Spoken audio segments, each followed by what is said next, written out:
All right. So the October 13th meeting of Faculty Advisory Committee to the Board of Regents.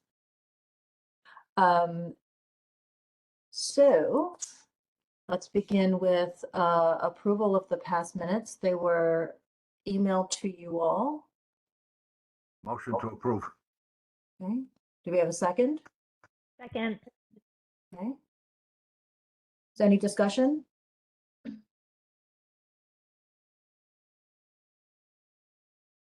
Okay, I would just like to add that as they're submitted, I'm hoping that we should append the resolution that we endorsed to it. So just to make sure that it's the full text of it is there, and I'll make sure that that's provided. But all in favor?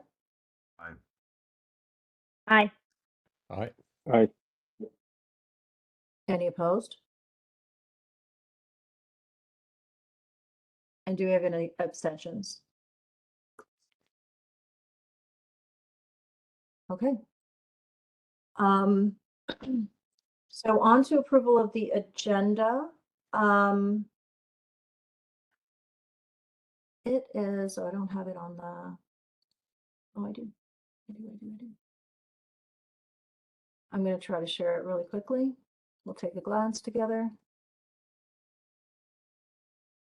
And here it is.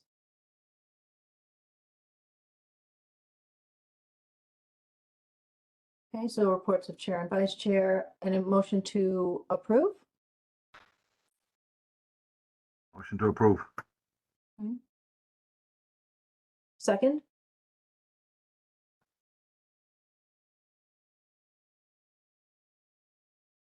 If someone raised their hand. I Second. couldn't. Okay, yeah, sorry, because I'm sharing, I can't see. All right, and all in favor? Aye. Aye. Any opposed? Okay, stop sharing. And reports of chair and vice chair. David, you just had a finance committee meeting. Do you want to take it away? Oh, joy. Yes. So the meeting was basically had one item on the agenda, which was to approve discounted tuition rates for all out-of-state students, extending something which has existed for some time for students from regioning or from the region surrounding Connecticut, to include as well anybody else from the United States, or for that matter, international students. And it was pointed out that, for example, Ray Couture has some contacts with Indian universities, and maybe that might be a way of recruiting some additional students. That was, of course, approved unanimously. I brought up two things, one of which is probably perhaps better later in the agenda, but this was the resolution that was passed at the June meeting of the board, and which is the resolution mandating four things. One was the remediation measures. The other was the so-called comprehensive academic program and student support review. The next was the issue of the system study. And finally, there was approval of the spending plans for FY24. And I pointed out, and it's included in the minutes, which I appreciate the secretary of the committee having done, a document which I sent explaining that it's a very bad idea to have a single resolution which includes four distinct things: remediation plan, spending approval for FY24, the so-called comprehensive academic program review, and the so-called study of the system. Moreover, that resolution, which was amended at the board meeting, still does not have a true copy available either in the minutes of the Finance Committee or in the minutes of the board. So again, at the next meeting of the board, I will insist that be done.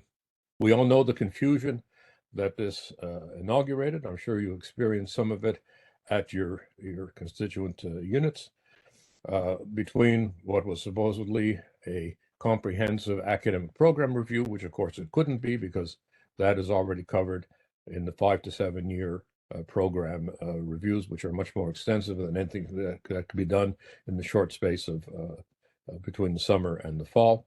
It's sometimes been now called an academic program planning, but of course that's not the terminology used in the resolution.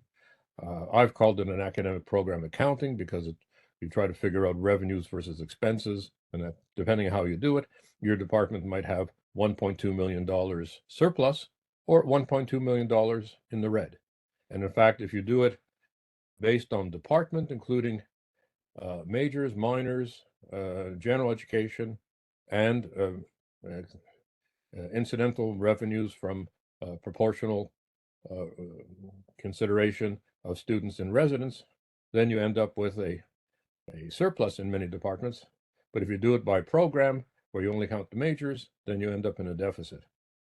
And in any case, that's not how we do academic program planning. We don't do it on so-called cost centers based on programs or departments. So that's wrong as well.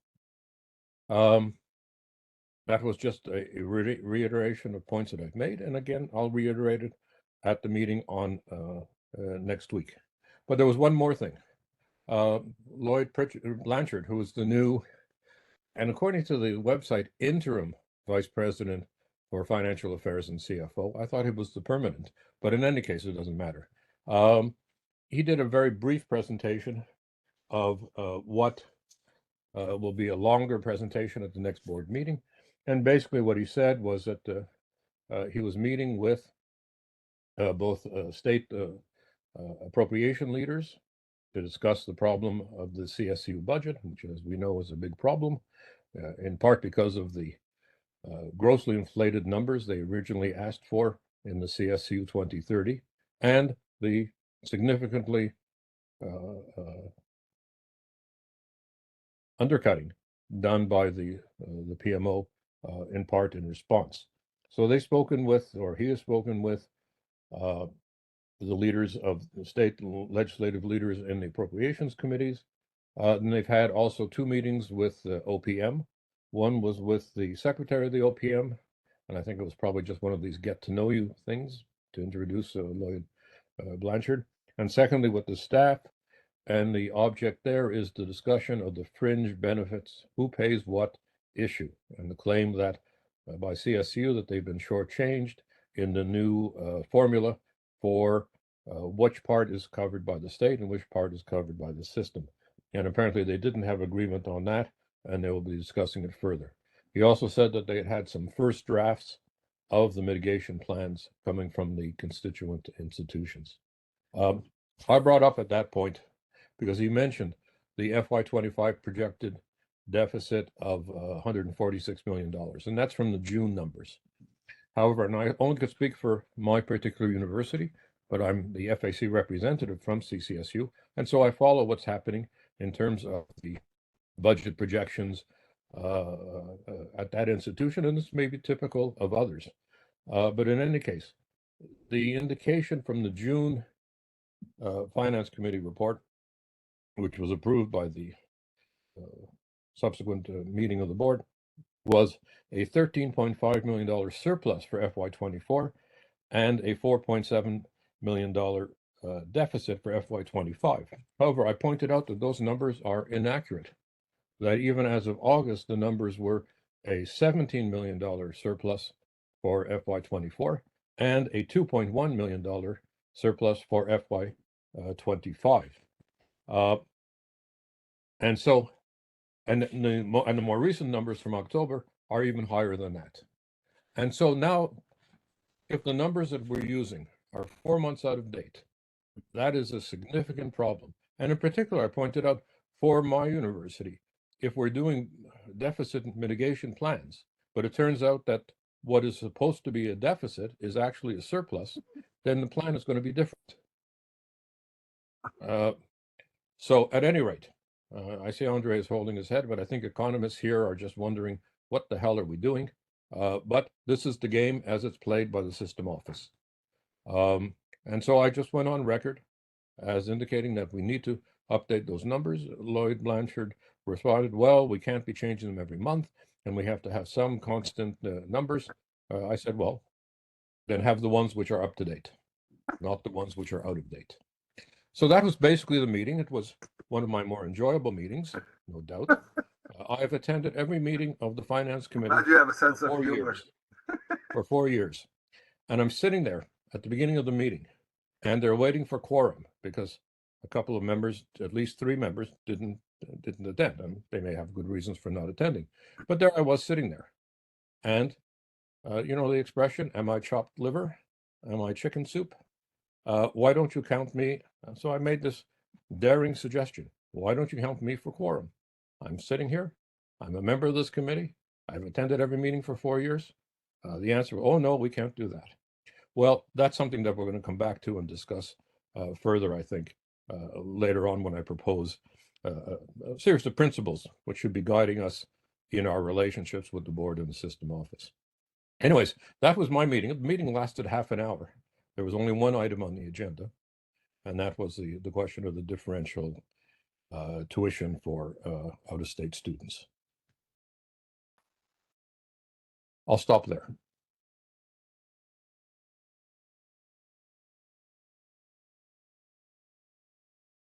Was I on mute? Apologies. Probably I should have been. I've lost my patience, as you may I've tried my best. You can't write I'm going this to stuff, speak on a you know? personal note here. I've tried my best to establish a working relationship of trust and cooperation with the Board of Regents, and for that matter, those people from the system office, the executive of the CSCU, and so forth, with whom we have interactions. And I must say, I am disappointed. Is that the term that I should use? I'm disappointed by the unwillingness to implement what is in the state statute, section 185, that the FAC is to advise and assist. We cannot advise and assist. We certainly cannot assist if we are unable to move amendments or resolutions at the level of the committees. I understand fully that section 185 prohibits us from voting at the board meetings, but there's nothing that prevents us from being counted as quorum at committees and making amendments and resolutions in order to assist them when they do something which is, let me put it as politely as I can, in error, and that we as faculty are able to catch and do more than simply play the role of loyal opposition. Oh no, you've done this mistake all over again. You made the same kind of resolution that you did in February 2020 from the Finance Committee, which had to be reconsidered. You're doing it all over again based on, I don't know who wrote that resolution, presumably system office people, presumably with the approval of the executive of the CSCU. But if we cannot do more than simply play the role of, loyal opposition, as opposed, say, to Seth Freeman, who doesn't have to play that role. He doesn't have to be loyal. But I understand that we have that role to play as in the parliamentary system, and there is a question of civility and politeness. But I am fed up, and I'll conclude with that.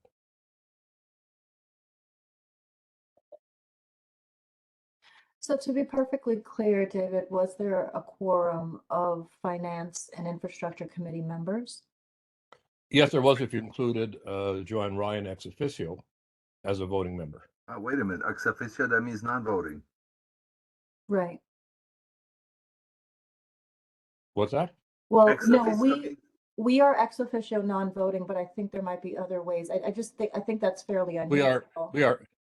We are members of the board ex officio, but we are members of the committees to which we have been assigned Yeah, by the chair of the board. that was a very odd decision. Yeah, Lois.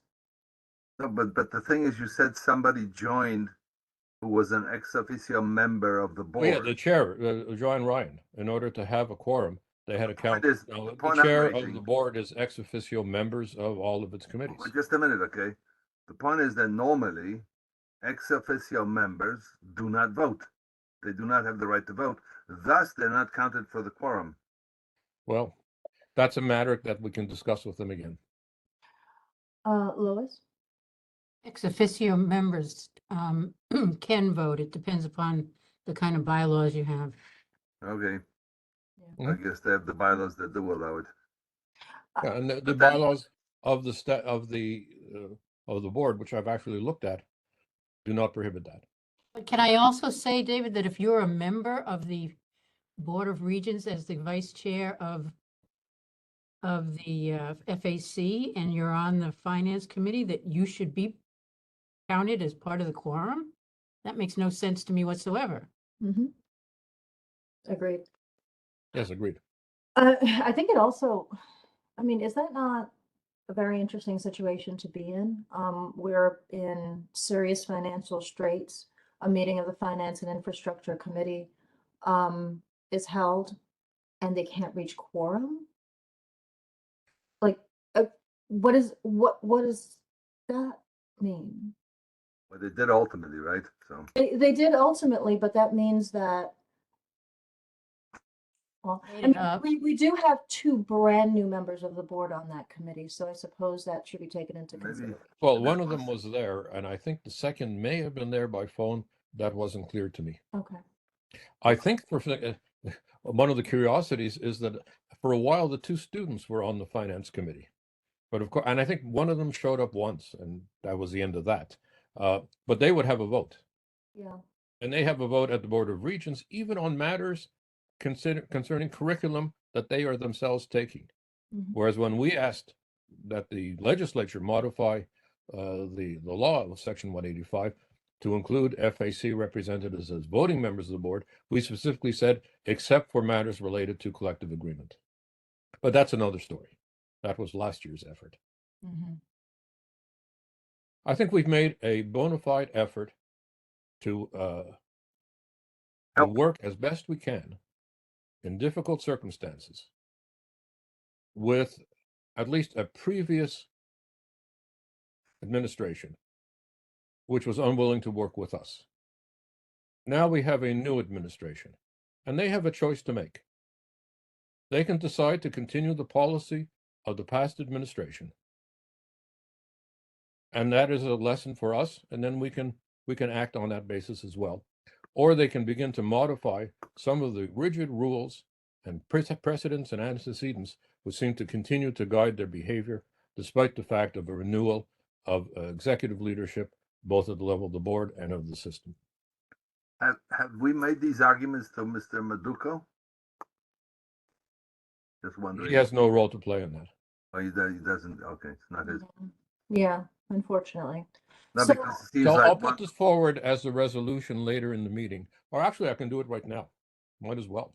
You can, Let me share with you a proposal which I have. and this concerns the way that we move forward with the board, yeah? Yes. Okay. Can you see it? Respect to distinct missions. Can you see that? Yep. Okay. So basically, let's call this the resolution on respects, or the respect resolution. Firstly, respect the distinct missions of the colleges and universities. That is something the board is required to do by Section 185. They are supposed to every year provide to the Higher Education Committee a report on how they've done it. They have neglected to do that certainly since 2017.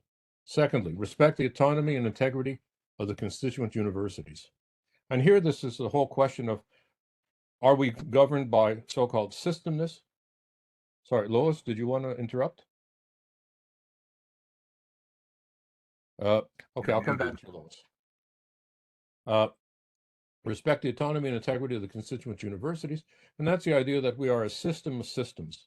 We are a federation of 6 constituent units, the 4 CSUs, Charter Oak State College, and now the CT State College. And that means that there has to be, and each of those institutions is capable on its own to provide the complete education necessary for a student to get an associate degree from the community college, a bachelor's degree from any of the universities, or a master's degree that includes Charter Oak, and in those cases where the universities have a doctoral level program, a doctoral degree.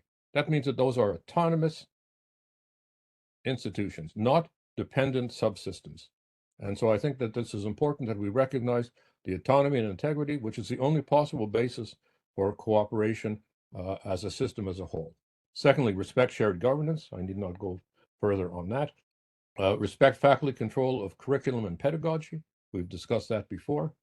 Respect the relation between the system office, CSCU leadership and staff, the board, and the constituent units. This is a new item, and I'll just read it. Currently, the relationship is to a large extent one of CSCU executive deciding on a policy and its system office staff preparing a resolution with accompanying report that is submitted for approval to the board and imposed on the constituent units. And I give the example of the February 2020 financial rescission resolution and the recent June 2020 budget remediation resolution. This top-down process needs to be reversed, especially on issues related to curriculum and other matters covered by local autonomy, and the system office staff limited to technical assistance upon request. 6, respect the role of the faculty advisory committee to properly advise and assist the board as required by section 185 of CT statutes, creating both the BOR and the FAC. The following should be implemented in addition to A, the biannual joint BOR FAC meetings now established after FAC request, B, a regular FAC agenda item at BOR meetings so that FAC leaders can clearly enunciate concerns and proposals, and C, count the FAC chair and vice chair for quorum and votes at committee meetings, e.g. ASA and finance infrastructure, so that they can amend and improve resolutions to be presented to the board, even if they do not have a vote at the board meetings. This will significantly improve communication and consultation, which is the sole basis for cooperation and trust to be built. I'd like to move that as a resolution. Second. Lois, your hand? Lois, you're muted. Lois, you're muted. Can you hear us? I want to go back to the bylaws question, so. I mean, yeah, the ex officio question. Okay. Go ahead. Right, so I'm reading Robert's rules right now, and it says, when the bylaws state that the president is an ex officio member of all committees, the president is not counted in the quorum of any committees because it would be too difficult to attend all the committee meetings. So whatever meeting you had did not have a quorum, and whatever it did is not proper. Interesting.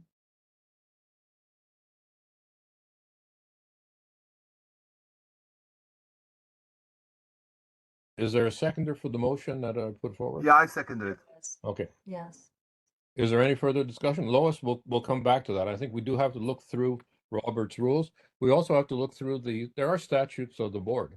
If you go, which are online, I've looked through them. There's no prohibition of ex officio members voting. So that has to be, looked into. I thank you for your point about Roberts. Ex officio members do vote, as I said. Yes. No, Yes, they do. Where was that coming from? I think that may have been Pam. Oh, okay. Gotcha. Who as a guest has the right to speak? no, Yeah. that wasn't me. I'm sorry. I've been muted. Oh, Oh. okay. That So wasn't me. I'm sorry. does anybody else want to weigh in? And I will say, I know that I've heard that you can be ex officio voting, ex officio not voting, but we are very specifically in the statutes, ex officio non-voting members, right? The FAC chair and At vice the chair board meetings, are yes. specified as ex officio non-voting members, yes, of the board, but we are also members of the committee, and there's some room for Yes. discussion there. Brendan? Yeah, I just wanted to pick up on something Kalina observed earlier, which is, the disengagement, it appears maybe by finance subcommittee members when we're in this moment of crisis, and the fact that, yeah, it's demonstrable that, the board allowed flaunting of state law with respect to, the statutory requirement, and like no one is like doing anything about that. Like, I mean, so we can pass resolutions, but if the board is going to allow flaunting of state law, like why would they follow a resolution? Like, I mean, I don't know what one does when, an authorized organization isn't following the law. Like, it seems like that shouldn't happen over 6 years running. I mean, I guess just nobody cares. It's like we can just not follow state statute. Is that the way things work now? I guess I'm just a little bit shocked that no one feels like anyone should have to enforce this law. So anyway, that's all I have to say about it. I don't know the answer. Or maybe at some point somebody will notice it and think about it. Who knows? Miracles happen. I think I've lost the ability to be shocked by anything at this point. All right, because I certainly have more to say about that, the lack of quorum, all of that. But to this resolution, is there any more discussion necessary? And I think it's the real points. All right, shall we take a vote? All in favor of passing this? Aye. Oh, and I should say also, David, your intention is to present this to the board in advance of our joint meeting next month also. Oh, right? yes, I will present it This is a point of by discussion. Monday. I mean, one of the things we agreed to when we agreed to have the joint meetings was there also resolutions relevant to the board or any resolutions that we pass would be forwarded to the appropriate board authorities. And so this particular resolution will go to both the ASA committee, to the finance committee, but also to the chair of the Board of Regents and the vice chair. Okay, so sorry for interrupting that, but yeah, so with the understanding that they will be forwarded and that there will be at least some reference or discussion to it in our joint meeting next month. All in favor? Aye. Aye. Aye. Are there any opposed? Any abstentions? All right, so it's passed unanimously. Great. Thank you for that, David. All right, thanks. Let me David. just stop the Hi, sharing. this is Mary. Would you possibly be able to send that to us just so we Yes. have a copy of it? Yeah, Thank I you. have a copy, and I'm sorry, I did mean to send it in advance, and I got stuck because in the peace studies program, we've been discussing a little bit what's going on in the Middle East, and I spent a lot of time drawing up a timeline, which I think presents Timeline. the various aspects of it, Mhm. and that preoccupied me. But I will send a copy of this immediately after the meeting, or for that matter, during the meeting if I have everybody's email.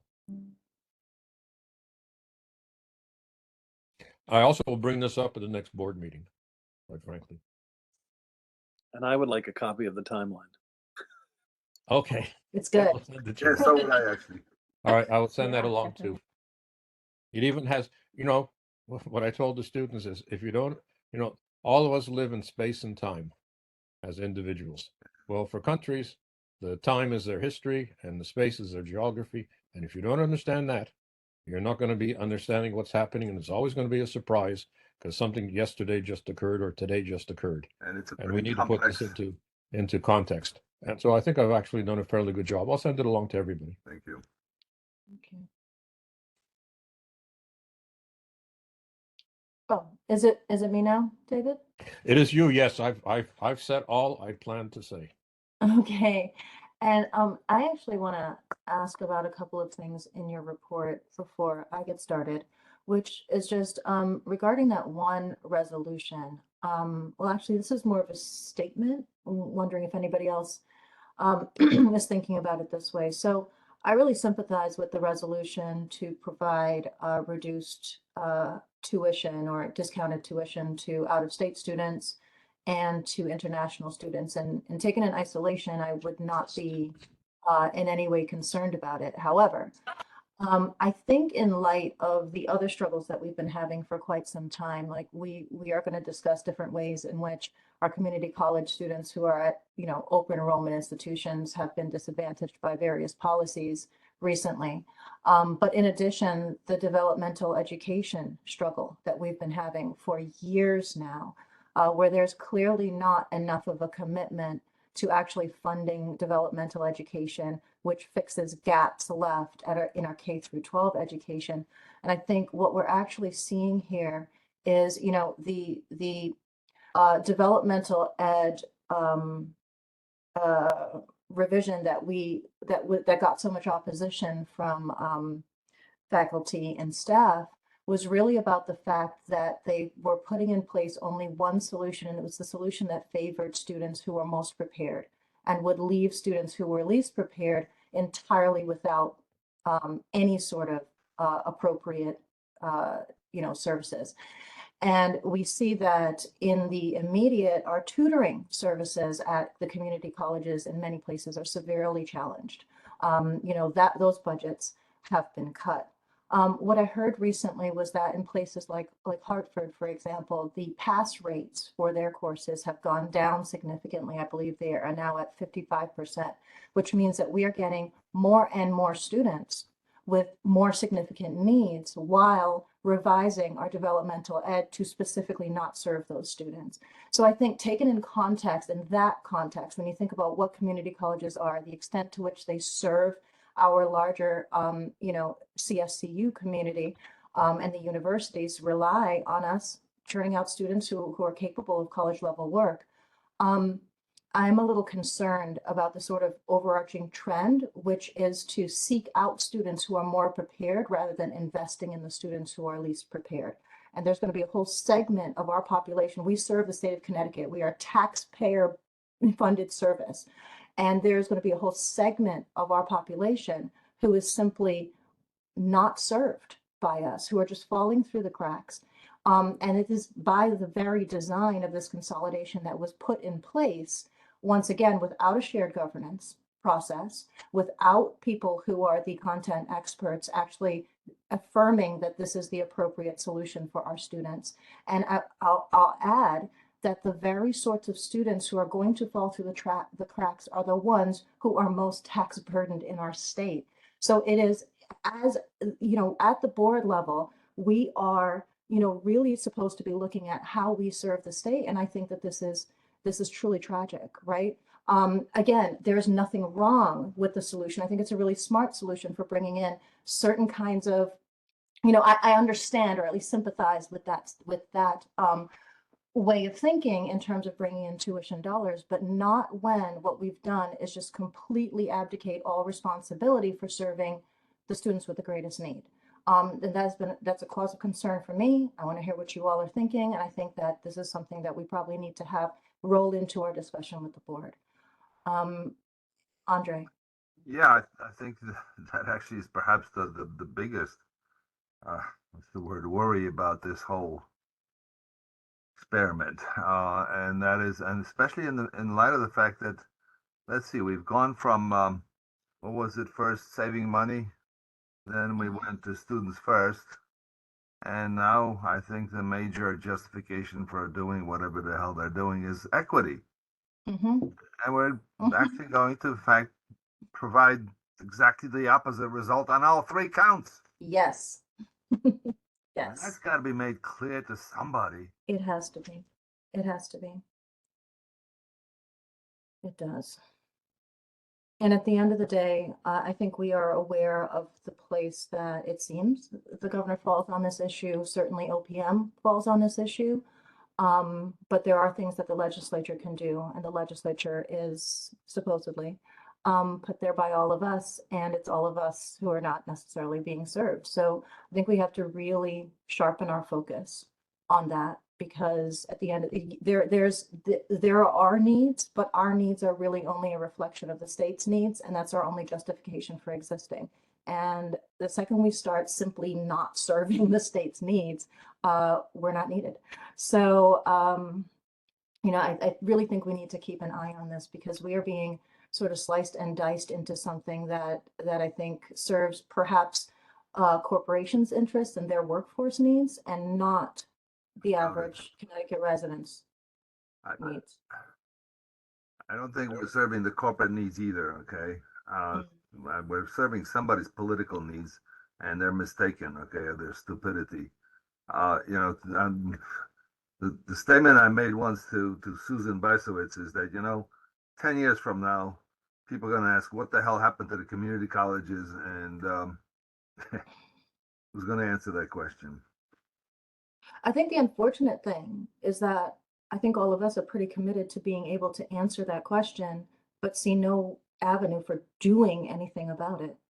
And we're already seeing exactly the things like, you're seeing there are FAC statements to the board from 2017 that say, we're going to go through 5 or 6 years of this, and then we're going to watch you undo it. It's happening already.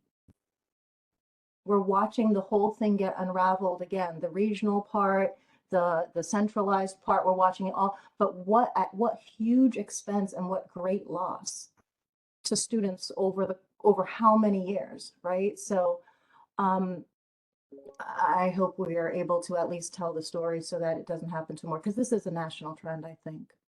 We probably have it worse than most, but it is a sort of national trend. The other thing I just wanted to mention, David, in terms of, in response to your observation that we are building asks based on June projections and not September realities, is that the response to you, I think I could find some sympathy with the response, which was that we have to have stable numbers from somewhere. And we have to pick those numbers. But I think what might be getting lost is the context in which we're doing this. It doesn't even matter if there's a way that people usually do this. And of course, they usually put the numbers in their own favor or whatever, because of what we've lived through just in the past 10 months, where we have had various conflicting narratives coming out of the system office. And one of them was also very convenient math that subtracted the number that the governor proposed to give us, not the number that we actually got, from the number we aspired to, not the number that we actually needed for current services. That was only a couple months ago. It may not have been under our current CFO, but it is, in fact, why we are in the mess that we are in. So we cannot afford to, in any way, cut corners with the truth right now. And I think that context needs to be emphasized because, yeah. Go ahead. Yes, stated more eloquently than I can put it. That's right. I think we agree with them that they need a stable number, but that stable number should be after the 3rd week of September or the 3rd week of fall classes, when the official enrollment numbers are fixed. Mhm. And so they need to replace that June number with the number from the fixed enrollment period after 3 weeks of the term having begun. So that's quite clear. The other problem is the FY26 projection, which is, speculation, right? Because it doesn't take into account, presumably, how mitigation measures that will be taken in 24 and any other funds that may be made available for 25, supposing that they're successful in their lobbying with the OPM and with the Appropriations Committee. And so I think we have to be very wary about those FY26 numbers. The system office is committed to the sky is falling scenario. And they added the FY26 numbers, as far as I can tell, because that's outside of the biennium, so it's not covered by the current budget, just to make things look worse. And maybe that's their strategy for dealing with the legislature and with the governor's office. But I don't think that's going to work. Mhm. I think that they probably have a couple of people there who can read a spreadsheet better than I can, and who can put into doubt these dramatic and catastrophic numbers. But it is clear that 2 things happened over time. One, the vaunted claim that the consolidation of the community college was going to save $28 million per year, along with another $13 million from consolidation of the back offices at the universities. They went and they explained that to the legislature and to the governor's office for years after years after years, even after the 6 committees set up in the summer of 2017 showed that those savings would not occur. They were not there. They knew that from the beginning. And yet they went on selling the consolidation of the community colleges as money saving. And then they're very surprised all of a sudden when the legislators, and for that matter, the OPM and the governor's office, say, well, you don't need more money. You promised that you're going to actually save all this tens of millions of dollars. Then they tell us that they have in fact saved $44 million, which is what they what they claimed without taking into account all of the interim appointments they'd made, 3 years of an interim executive at $10 to $12 million a year, hiring 169 or so guided pathway advisors on soft money from ARPA that wasn't available after 22 or 23, etc. I mean, they have to assume that we're either naive or not paying attention. Let me add one more thing, since I'm getting things off my chest. I attended the governor's inauguration. The first And one. I listened carefully to his State of the State speech that he subsequently gave. And he said what his priorities and his strategic objectives were: to balance the budget without any gimmicks, to respect the maximums, the caps on spending and volatility, not to use any of the rainy day fund because he expected even rainier days sometime ahead. And that's quite possible if we look at what's going on in the world and the country today. To return some reduction in state income tax across the board, to pay down the outstanding pension debt, and to do it if possible on a bipartisan basis. I listened to that. Had anybody else listened to that, they would never have presented the CSU 2030 proposal as it was presented, with not merely adding $100 million in 1 year to each of the block items for the universities and colleges, but increasing the PAC from 12 to almost $100 million and $100 million and more for 25.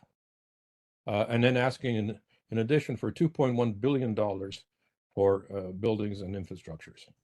I wouldn't have put forward that kind of a proposal. And had it ever been submitted to the Finance and Budget and Infrastructure Committee, and had we had the right to amend and to modify, we would have said, you're making a big mistake and this is not going to work. But that was, they didn't want to communicate with us. They didn't want to consult with us. And that's the new administration. And they got the result. I'm not approving in any way what the OPM did. But you have, on the one hand, massive overreach, not taking into account the political and economic realities of the state, or certainly the political realities. And you have an undercutting coming from an underfunding, a severe underfunding coming from the OPM. I'm not justifying either of those two. But there has to be, at some point, some people who are thinking about this strategically. Yeah. And it certainly has not been the board, and it certainly has not been the system office. And I have some stuff to say about that historical context, David, but I'm going to wait until the end of my report because Yes, you probably don't. that's the next We topic. probably have some small disagreement because I haven't mentioned the moral Yeah. budget. We've been I know having this. and that is aspirational. I agree. I'm a realist on budgets. Call me a conservative, if you please. I don't think that we should be spending money that we can't get. I don't think we should be spending money that is on a promissory note of savings which are not real.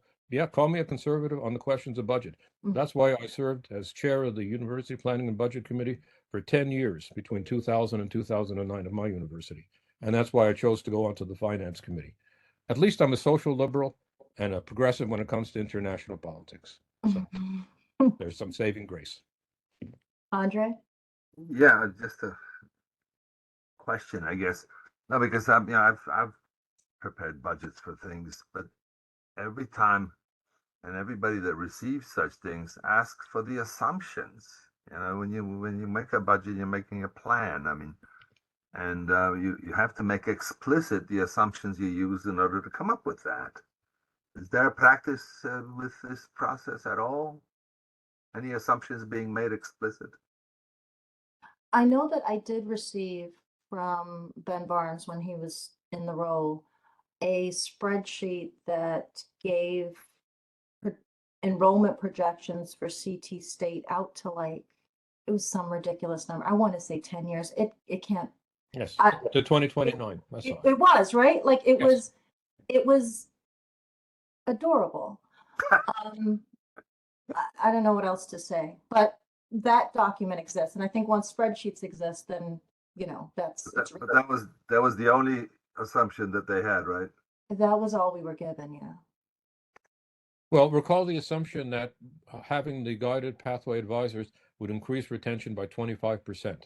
And so that would pay for the GPAs. That was what assumption. And, to his credit, Dr. Meduco at the special meeting of the Finance Committee in August said, that's false. Yeah. He called. Meduco seems to be one person with a head on his shoulders. The rest of them, I don't know. Agreed. Agreed, but a head on his shoulders and nothing in his hands to work with because power. we've just drained. Well, it's not even that, we've drained the place of resources. Part of the issue is that with shared services, part of the block grant that's supposed to go to the community colleges has been carved out and is under the control of the system office, which is completely inappropriate. I understand, I think our new CFO has a completely different attitude towards that. And I believe there will probably be improvements to that kind of situation, but still, you don't start an institution 33 million in the hole, another 100 million the next year. Like, what are you supposed to do with that? Right? Like, capable and a deity, those are different things. So, yeah. Okay. So let me just back up a little bit and just update on just basic stuff that happened. So board meeting, since our last meeting, we endorsed the APP resolution that had been passed at that time at Eastern, Southern, Central, and since then has been passed at Western. So all 4 universities. And we endorsed that. We knew it was in process at Western. And there was a lot of activity at the board meeting from folks from different universities, just sort of addressing that issue. So that was fairly clear. Since then, I should also say at that board meeting, 2 new members of the board were introduced, and I wanted to be very confident about their names to tell you who they were, and I cannot find them at the moment, so I apologize. We'll send them to you. But yes, there are 2 new board members replacing Holly Howery and Felice Gray Kemp. Felice Gray Kemp used to be a member of the Finance Committee, which is part of why I say there is some changeover in membership, brand new members. So there's a little leeway there, but it's still kind of alarming that we don't have a fully functional committee moving right at this moment. Okay. And then since then, APP has come to the community college. It was sort of announced on October 2nd. There was a college-wide email that sort of introduced the fact that this APP process was first passed at the June BOR meeting, et cetera, et cetera. And at the end, there is I'm just going to read the last bit of it. The APP process is important for ensuring that our curriculum and services are impactful, meet market demands, and are sustainable. Thank you all for all you do to impact our students in the state.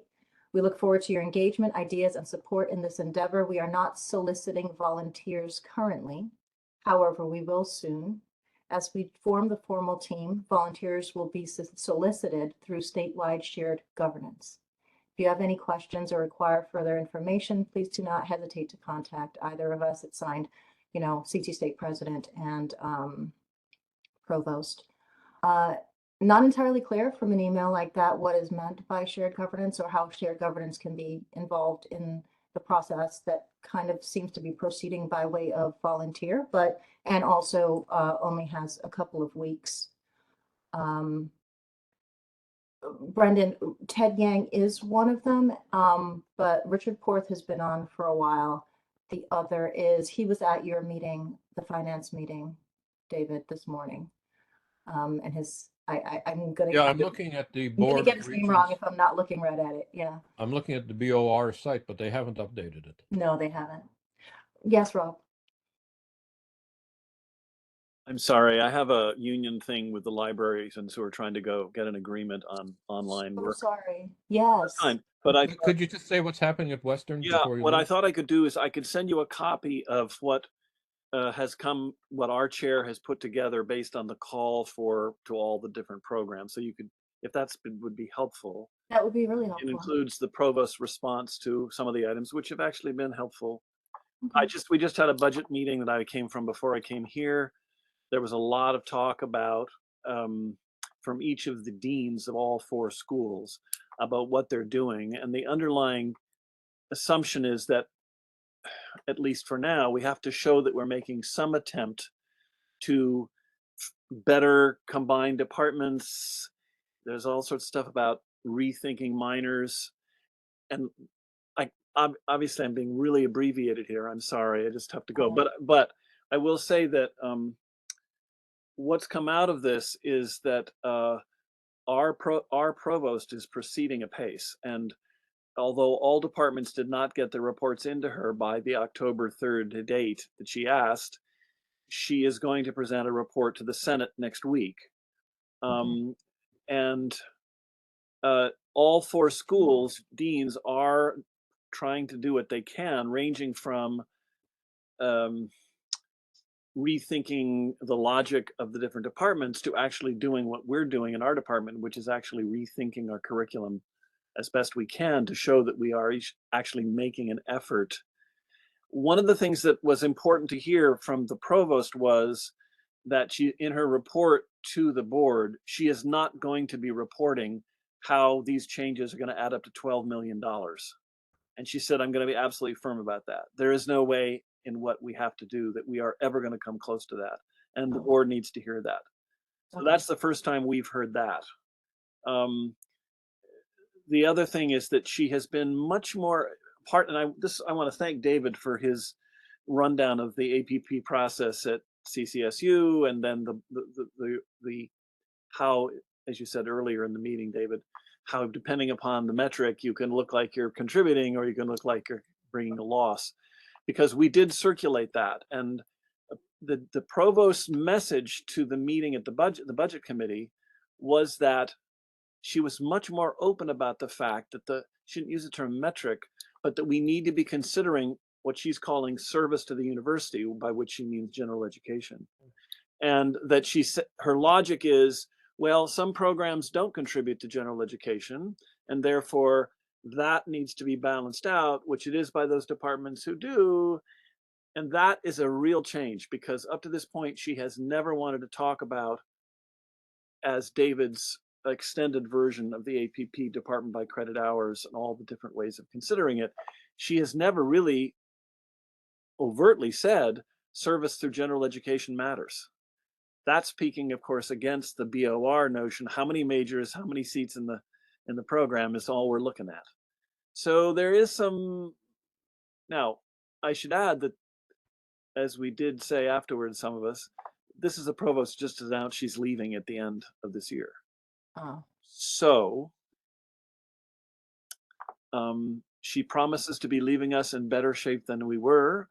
Part of that is cutting down on minors. But mostly what she's saying is we have to be showing that we're making an effort.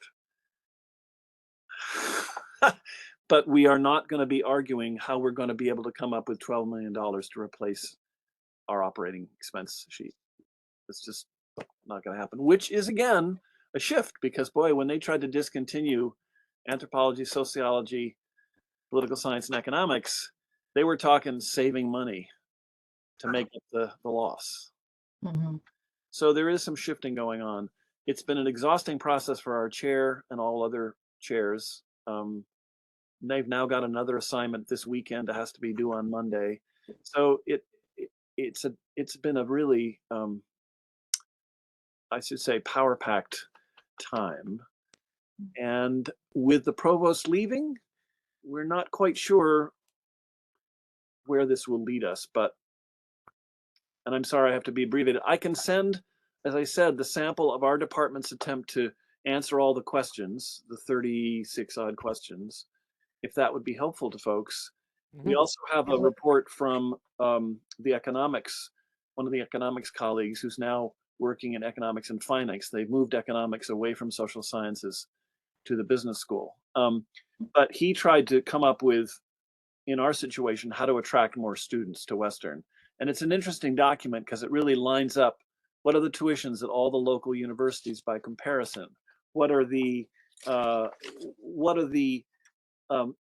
for various majors, what are the wages both early in the career and middle career? And then highlighting, in the case of our department, our university, which departments are in the list of the top 13, including economics, finance, mathematics, nursing, computer science.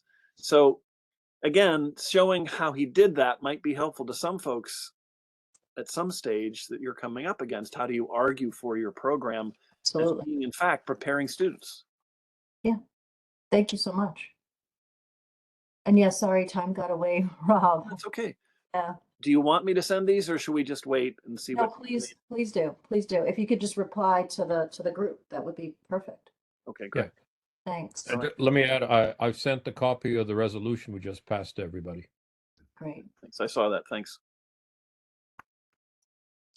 All right, so with that, I think maybe I can just show you Gateway passed a resolution against this process, actually before it was announced at CT State. And maybe we can go around and do our institution updates, etc. Talk about APP and institutions before we talk about funding, because that is sort of the next agenda item, and it's sort of joint institution updates and budget. So oh boy, where is it? Gateway's resolution. I'll just share it with you because it's slightly different. Just in a couple of points. Everything else basically copies what was at the universities. So this would go away. That would be nice. So the only difference is that FAC and institutional shared governing bodies, because it was university shared governing bodies at the other. And then these two bits here. Whereas faculty at CT State have received no such directive to date, and it was the 28th of September, but are aware of the system level initiative and the accelerated timeline. Whereas programs at CT State have only existed since July 2023, and there is therefore no available data that would allow for a true and accurate evaluation of any of these programs. And then resolve that, same thing. So I think that's important because we can go through the sort of motions and pretense at CT State to say that we've done a thing. But a bad map is sometimes worse than no map, and it's also halfway through October, and whatever materials anybody want to speak to what we've gotten and what processes we've engaged in at CT State to make sure that there is shared governance in this.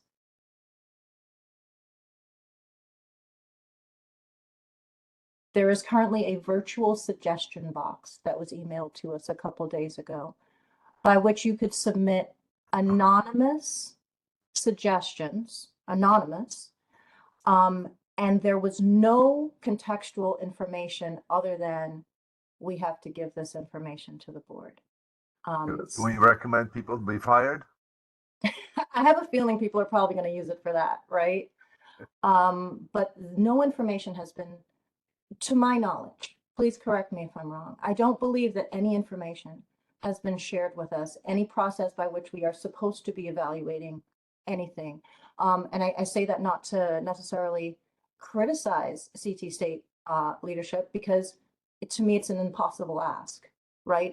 We are just locked into an absurd situation. They have to ask, and then we have to, I don't know, respond. So that's where we are, because they built us and put us in a situation where we can only fail. And that is CSCU's doing. Andre? I know I said that in somewhat facetiously, but you know what? If you look at the actual powers that the CEO has of one of these colleges, and you look at the qualifications and performance of some of these people, there's a bit of cash, a bit of change that could be saved there if we fired them, because they're totally useless. I mean, not to be facetious, but it's a real suggestion as far as I'm concerned, because they're not going to take it. So So that's another update that I think maybe came after our last meeting. Some more functions are coming back locally, and among them are the Guided Pathways Advisors, who are now going to answer to local leadership as opposed to centralized leadership. So there is a movement in the direction of making the CEO position meaningful, at least on paper. But the question is whether the control of budget lines and whether there's just anything there to work with, right? Lois. That's the real problem. This most of these I'm people are hearing not- from a number of places that having these people, these groups report back to the colleges instead of New Britain is window dressing, pretty much window dressing only. The decision making is still staying with New Britain. They're still fighting all kinds of stuff. So it's not what it appears to be. Let's put it that way. Okay, and it was pretty abrupt, right? So it's probably still happening. John. Yeah, so at Quinebaug Valley College, I mean, just in anecdotally conversations with my colleagues, I think very few people are putting suggestions into the suggestion box for the reason that you noted, Kalina. I mean, this is, what are we going to suggest? At Quinebaug, especially long before any of the, the consolidation, for years, so the whole time I've been there, we have been on a bare bones budget. Our second president, who was there when I entered Quinebaug, was famous for being parsimonious. So there's nothing left to cut. So there's sort of like a coping humor, is sort of the vibe that I get when talking with colleagues. I do have an update on an issue that we're dealing with at Quinebaug that I think has that connects to this budget issue and other issues that we're talking about here, and I think also is a system-wide thing. But I don't want to jump the line. So when we get to institutional reporting out, I can share some of that information. Let's go ahead and do that now, because I think that connects with APP is going to be mentioned as we do that. So go ahead. Okay, so we discovered, so for years I've been involved in cultural programming at the college. It's something that's very important to me. And we discovered that at the beginning of this semester, our roughly $10,000 cultural programming budget was cut to $1,000, 90% cut. And furthermore, a few other, and the chair of the committee was not notified of this. So we had a Hispanic Heritage Month celebration that we had planned with some lobbying by Tanea Walters, our campus dean of student development, and Karen Heineck, our CEO, and the chair of our cultural programming committee, Vice President Chazon Cardenas, decided finally to allow the funds to go forth to allow this event that we had already planned to happen. But a few other aspects of this new organization of cultural programming. One, it's my understanding that this has happened to all the campuses. So different campuses have different, variations on multicultural committee, a cultural programming committee, et cetera. But now there is $12,000 total. The individual campuses have $1,000, but that's separate. But $12,000 pot total for cultural programming at CT State. Hello? Now, in every single message that I've seen, or almost every single message that I've seen that's, in some way giving good news about the consolidation, a big bragging point is that we are now the largest community college in New England. So the largest community college in New England has $12,000 for cultural programming. It all resides under, now it's all been moved under DEI, specifically under Vice President Cardenas. When any local campus person wants to propose a program, we have to propose it through the locally appointed DEI representative, which for us is Dr. Walters, the campus dean of student development. And then she forwards the proposal.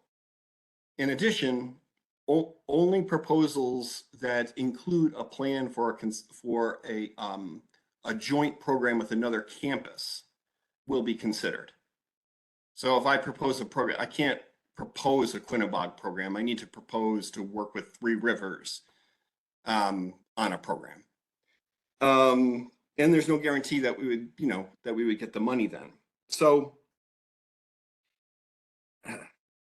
there are a few things about this. And one thing I want to say, this is an FYI.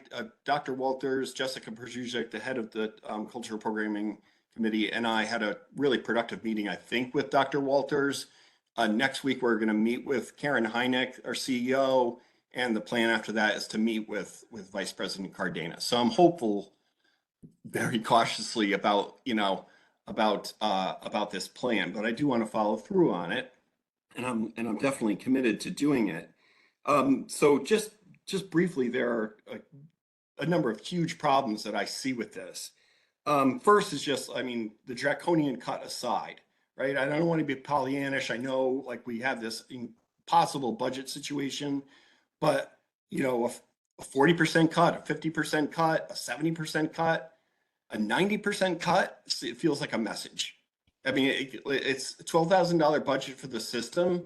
A $1,000 budget for us is like not having a budget for cultural programming, right? The second thing is that the consolidation of this process and now the very burdensome process of, begging for this small amount of money belies the promise that we've been made all along in this consolidation that campuses would retain their individual identity. It goes directly against that. Another thing is that this is under DEI now, so diversity, equity, and inclusion, and in a number of ways this goes against that. So, for example, if I collaborate on our annual Socano Poetry Awards, Student Awards with Three Rivers, where are we going to have it? The students who, barely have a car running or no automobile from North Grosvenordale are going to make it all the way down to Three Rivers, or vice versa. Students from Norwich coming up to Quinnebog. We already go back and forth alternating years between our Willimantic and our Danielson campus because of the obstacle of a 45-minute drive down Route 6 between our two campuses. So it will leave students out. And also, some programs aren't going to be approved, which means, even more students will be left out. And then finally, this whole idea of collaboration, it has this sheen of cooperation, right? Like, we're going to collaborate, we're all going to get along. But what it actually does is that it pits campuses against each other pretty fiercely for competition for this small amount of money to retain, try to hold on to something that we have in our cultural programming. Two other things about it. One is that I've always been involved in this for deep reasons.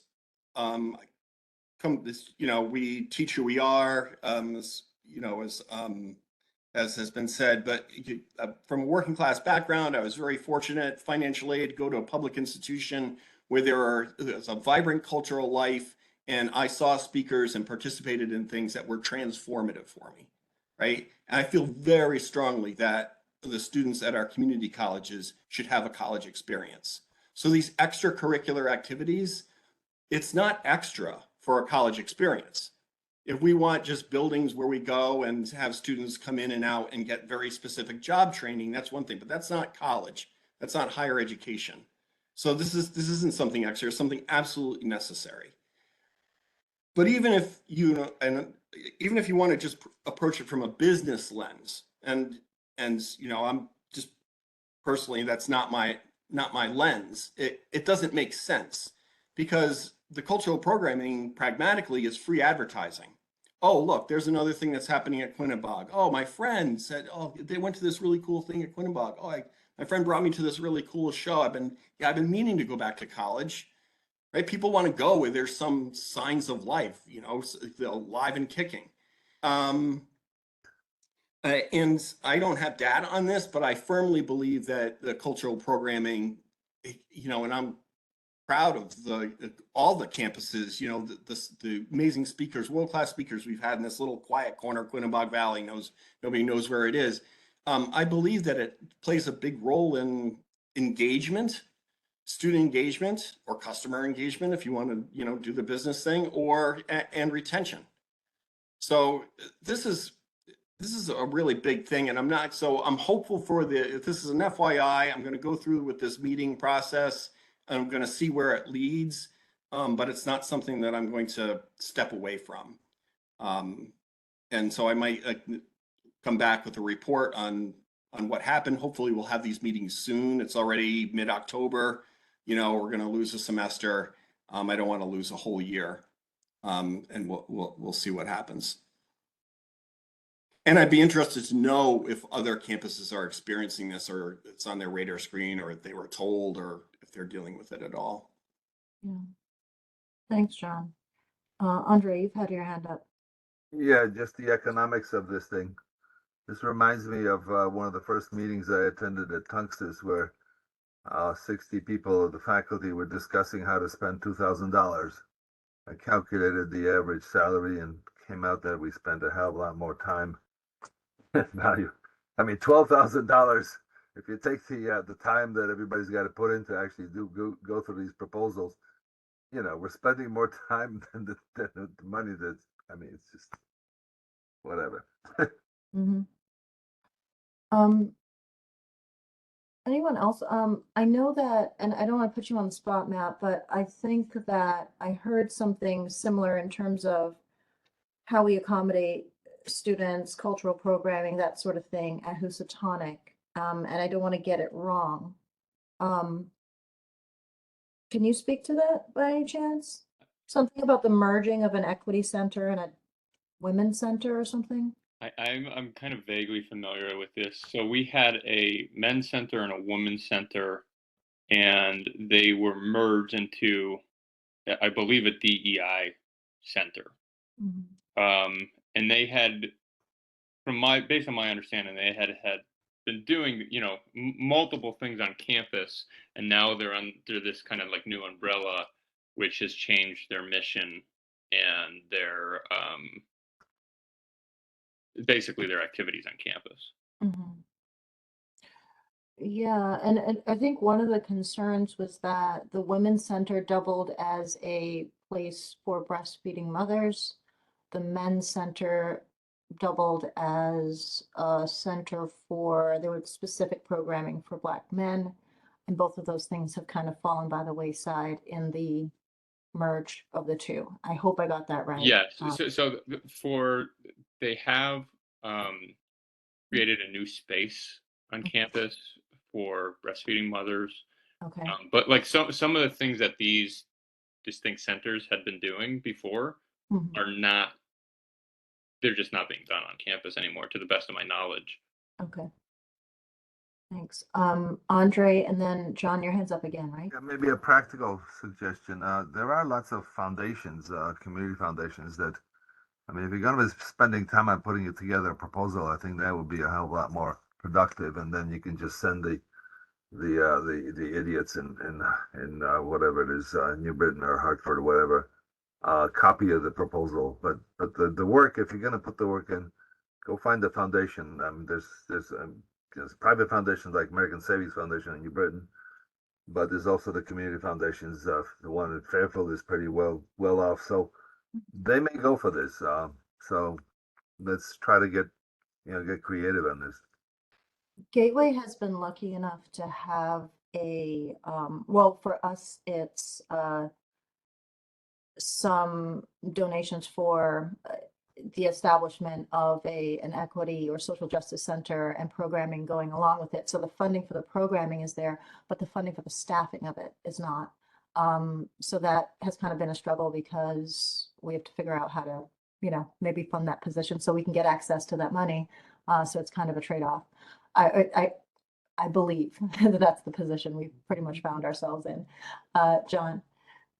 Andre, thank you for that suggestion. And Brad Baker, I brought this up in an Arts and Humanities meeting, suggested the foundations, our local foundations, and that he'd be willing to go to meetings and, you know, support that. I've also gotten suggestions for various grant writing and that sort of thing. The faculty and staff members who are pulling these programs together barely have time to pull the programs together. I mean, it takes a lot to pull programs together. And I don't want to sound resistant or anything, but I'm just not going to be writing grants, which then are very restrictive and then require, reports upon that. Our foundation is already very helpful with a few programs.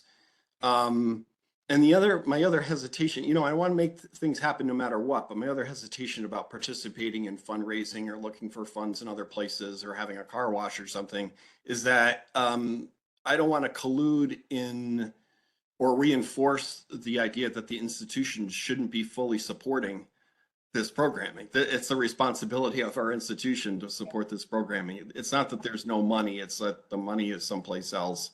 Yeah. So I hesitate to do that. And then the only other thing I'd say is that, and can't speak for everyone on this. This is just my personal, thing. And I don't think everyone, even on my cultural programming committee, agrees with this. But not all cultural programming is DEI. I mean, a major part of our work is inclusion, and always has been, and Black History Month, and Chinese New Year that my colleague Ling Xuan does an amazing program every single year, and that is near and dear to my heart. But it's not everything. I mean, we had a climate crisis panel, or panel discussion on human technology or technology and human freedom. There are just all kinds of things that contribute to a rich, challenging intellectual milieu that's not necessarily DEI, and not even all just social justice things are DEI. So it's suddenly this incredible narrowing of what should be happening. Yeah. Aside, bracketing aside even the budget issue. Mm-hmm. Brendan?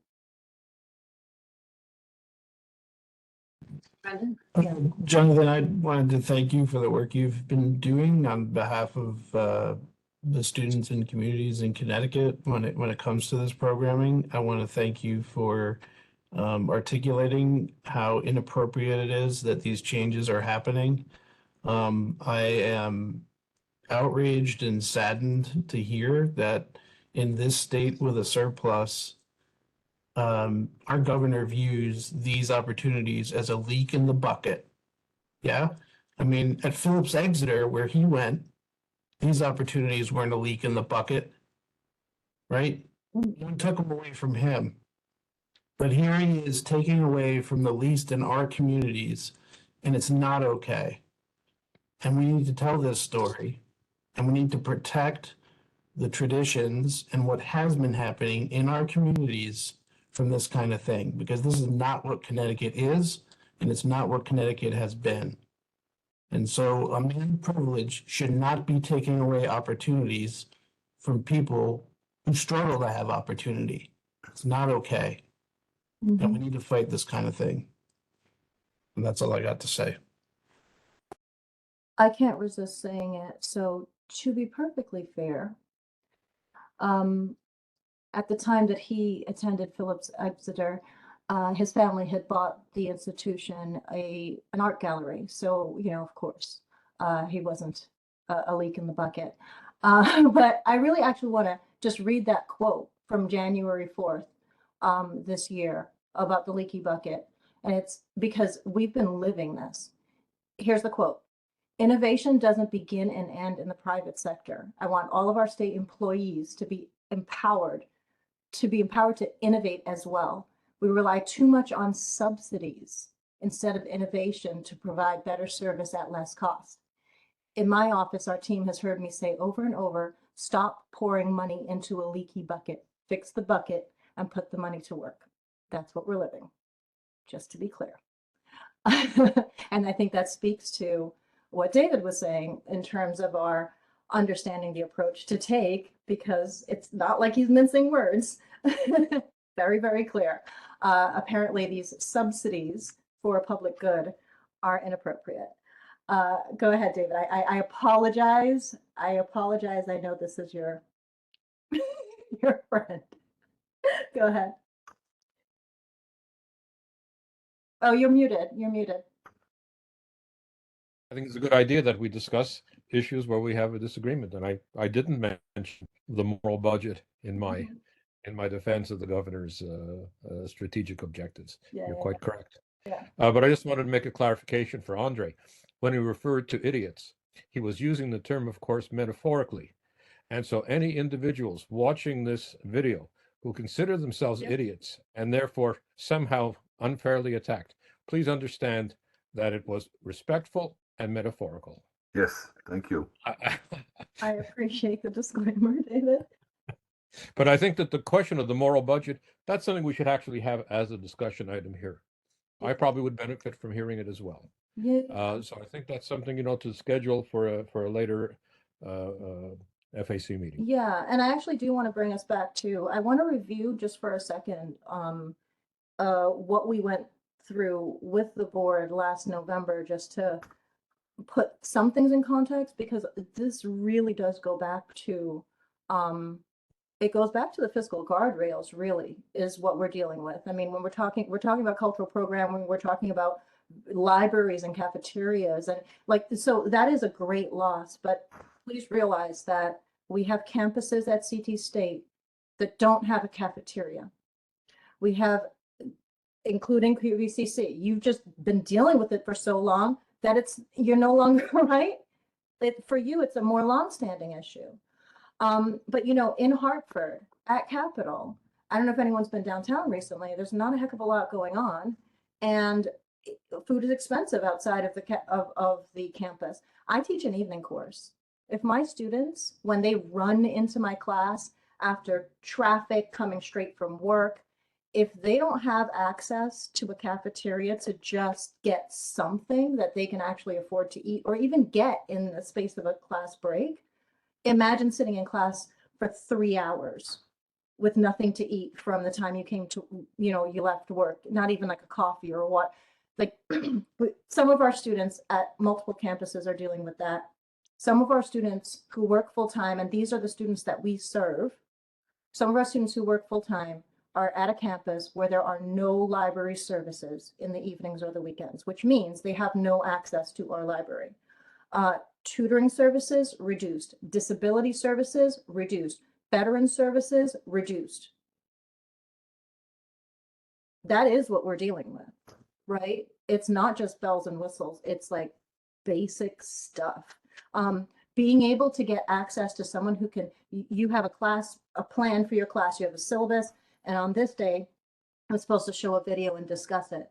Except the technology doesn't work, and now the ticket process by which you get access to someone who can help you out with your technology is such a long process that no one shows up and you've lost the class time. That's actually kind of what we're dealing with. So Blanchard this morning, said, we're for 24, we have figured it out, we balanced the budget, we're okay. But that is how we've done it, by seriously underserving our students at CT State. And I know the other campus who is probably experiencing that might be Western, and Rob has left. I don't know if there's anybody else who's feeling effects of this, but I think our major effects are next year, where the system deficit will be 140 million, and the majority of that will be at CT State. Yeah. And Andre? The concept of moral budget, Mhm. maybe we can organize an academic conference about that, and on that topic, and invite the governor to deliver an opening address. But the other thing is, I'm sort of curious, it just rang a bell. Did Amartya Sen write something about that kind of thing? Seems like I ran across something like that long ago. I don't know. I'm just wondering. It's just an interesting academic topic, isn't it? Yeah. So anything else from CT State? We heard from Western. I just want to check in with Eastern, Central, and Southern, and introduce Lori, who is, you're going to be the alternate from Southern. Yes, Lori? Replacing Mikey Fisher. Yeah, so hi. Oh, she's muted. Oh, you're current, I think you're muted. No, you're not muted, just audio's cut out, sorry. All right, let us know if you can come back and if you have anything you want to update us on. Brendan, David? Well, very briefly, I can say that, at my university, the leadership wants the most current figures to be used for calculation of the budget. They're very insistent on that. I spent an hour with them. So that's the reason that I had the most up-to-date numbers. That's essential. And I think we can agree on the 3-week, the head count is determined by the number of students are still registered after 3 weeks, right? And so I think that's the number, the 3-week number, which can be used and should be used in the budget mitigation process. But I would also say that the administrative faculty and senior leadership in my university are quite concerned with what they perceive as a deluge of demands, requests, requirements, etc., coming from the system office. And this doesn't seem to follow any pre-established schedule. And it's, we need the following stuff for Monday and it's Friday. I mean, I may be exaggerating, but that's the impression that I have. And so it's not just the relationship between the faculty advisory committee and the system office. It's a relationship between the constituent institutions and the system office, which has to be revised.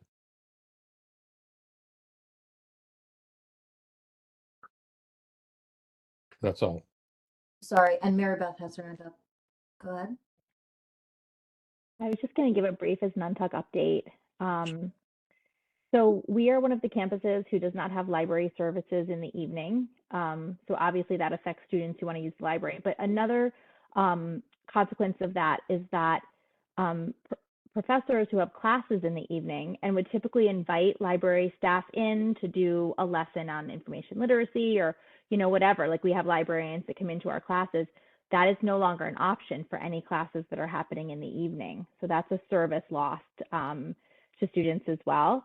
And in addition to that, we don't have currently any IT services in the evening.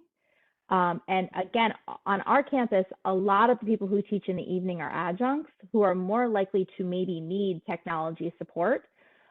And there is nobody available to support them in the evening. So those are just a few updates that are really, really the things that are being talked about and affecting our students in a big way on our campus. And other than that, I don't really have anything to add other than just the same things that have been already stated. Thanks. Anyone else? I can provide a quick update on some things at Eastern. Thanks.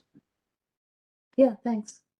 Okay, let's see. There's not much by way of the development of on BISC, the OPM that is we've signed a contract with. The union negotiated a side letter meant to protect intellectual property and a variety of other things, but now of course we have to monitor implementation of that side letter. So that's going to be an ongoing challenge, but we'll just have to see how that shapes up over time. Our Senate stood up a subcommittee of the Academic Affairs Committee to cover APP. We had our first meeting. I'm on that committee. We had that first meeting yesterday.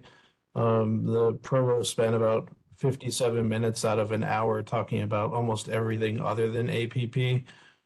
So it wasn't really a very productive first meeting, but his charge did not place very much of any constraints on what we would do. And so now the faculty on that committee are trying to figure out what we're going to do to support programs on our campus that we view as valuable parts of what we do. the third thing is there's been a lot of back and forth about the search for Eastern's next president. We've had a campus visit by Whit Kiefer, which is the headhunter that the board hired to conduct the search. Whit Kiefer places on their website the positions that they're recruiting for. There's 5 listed for Connecticut. Eastern is not one of the 5. So the position is not being advertised on their website.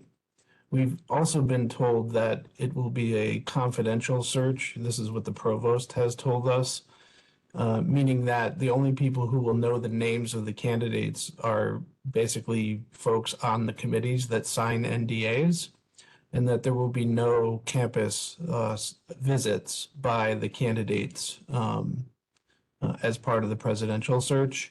As far as I can tell, this runs afoul of the written policy for presidential searches that the BOR passed years ago.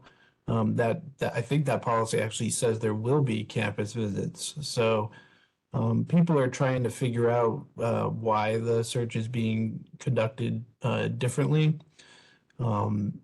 We also did not have any members of our campus on the search committee when the committee was started. Our Senate passed a resolution stating that we opposed that arrangement. And just on Sunday, they did actually add 2 people from our campus as part of the search committee, the Senate president and our VP for equity and inclusion. So that was at least a positive development when it comes to the search. But I'm just mentioning that because I know there's 2 more searches that will happen soon for presidents, or is it 1? I'm starting to lose track. But in any event, those are the updates from Eastern. Happy to answer any questions. Thanks, David. I think, unless it's somebody else's policy, I've just downloaded BORCT Presidential Search Policy, and it says here on page 2 of the unnumbered pages, Section D, the finalists shall visit the university or college and meet with administrators, students, faculty, and community leaders. The presidents of the Connecticut state colleges and university institutions shall also have an opportunity to meet the finalists during the campus visits. The BOR search committee shall seek comments following the campus visits. So Brendan, I mean, you're completely right. There's a website which has not been updated for 2023 very effectively, but does have a lot of policies from previous years, including one on committees, which, by the way, does not preclude ex officio members of those committees or members of those committees who are ex officio members of the board from voting. But at any rate, I think, I'll send it to you, but you should find it easy. It's just BORCT policy for presidential committees. You're quite correct. So I mean, I don't know if that's a question we asked the board. Is that policy still in place, or, From their website. do they just arbitrarily do whatever they want without? Yeah, I thought we Oh, yeah. established that. I mean, yeah, I think we've seen a trend there, but we could at least ask the question. But Sounds like they already know Right, who's so- going to be president. I think the person has been chosen already. Yeah. So let's Policy 4.2 of their policies. okay. So let's perhaps just pose a question after this meeting. We'll send it, little inquiry and see what we can find out. Anyone else? Yeah, Matt. Just 2 quick updates. We had the big news on our campus over the last couple of weeks was there was some cuts to educational assistance in the library, and that was leading to a lot of issues with students having access to library hours at certain points in the workday, and because of some back and forth and I think union intervention, they ended up returning a full educational assistant line to the library. So they cut 2 part-time EAs, but we ended up, after some complaints, getting a full EA, educational assistant back in the library, which has That's led good. to more extensive hours for our students. And then the only other minor thing is our campus senate has the gateway resolution on their agenda for next Tuesday. We discussed it at a faculty forum this past Tuesday, and there's going to be further discussion and then a decision about how to proceed with that, or whether or not to proceed with it on Tuesday. Cool. Good. So I was at the state capitol yesterday afternoon and heard someone speak. And as we were talking here, I reached out and asked if I could get the text of what she said, because it was pretty alarming. And let me read just a little bit to you. So this is from Northwestern, from someone who serves as the director of the Academic Success Center and Career Services and Manufacturing and Workforce Development. Because over the years, they've made so many cuts that she serves in all of these roles. Here's what she says. The whole thing is really good, but, or really just informative. But here is one section that I just want to read to you. She says, we're doing less with less, and this is not good for anyone. CT State trains Connecticut's workforce. Something like 50% of Connecticut healthcare employees got their training at Connecticut State Community College. Currently, we are accepting donations of medical supplies because we do not have the budget to buy gloves. As someone who lives in Connecticut and receives healthcare in the state, I want our healthcare workers to have the best education. That means they're taught by full-time tenure-track faculty, can access tutoring and library services, have experience with the equipment and supplies necessary to handle any clinical situation. And that's just one of the things that she mentions. So yeah, not great situation, but we all have slightly different experiences. You know, each campus has handled it slightly differently. So, all right, is that it for institution updates and APP? Mary Beth. Just something that you said sparked me to remember a conversation that faculty had recently about the idea of equity on the campuses. If we are now CT State and supposed to be one college, then students should have equal services, whatever campus they attend.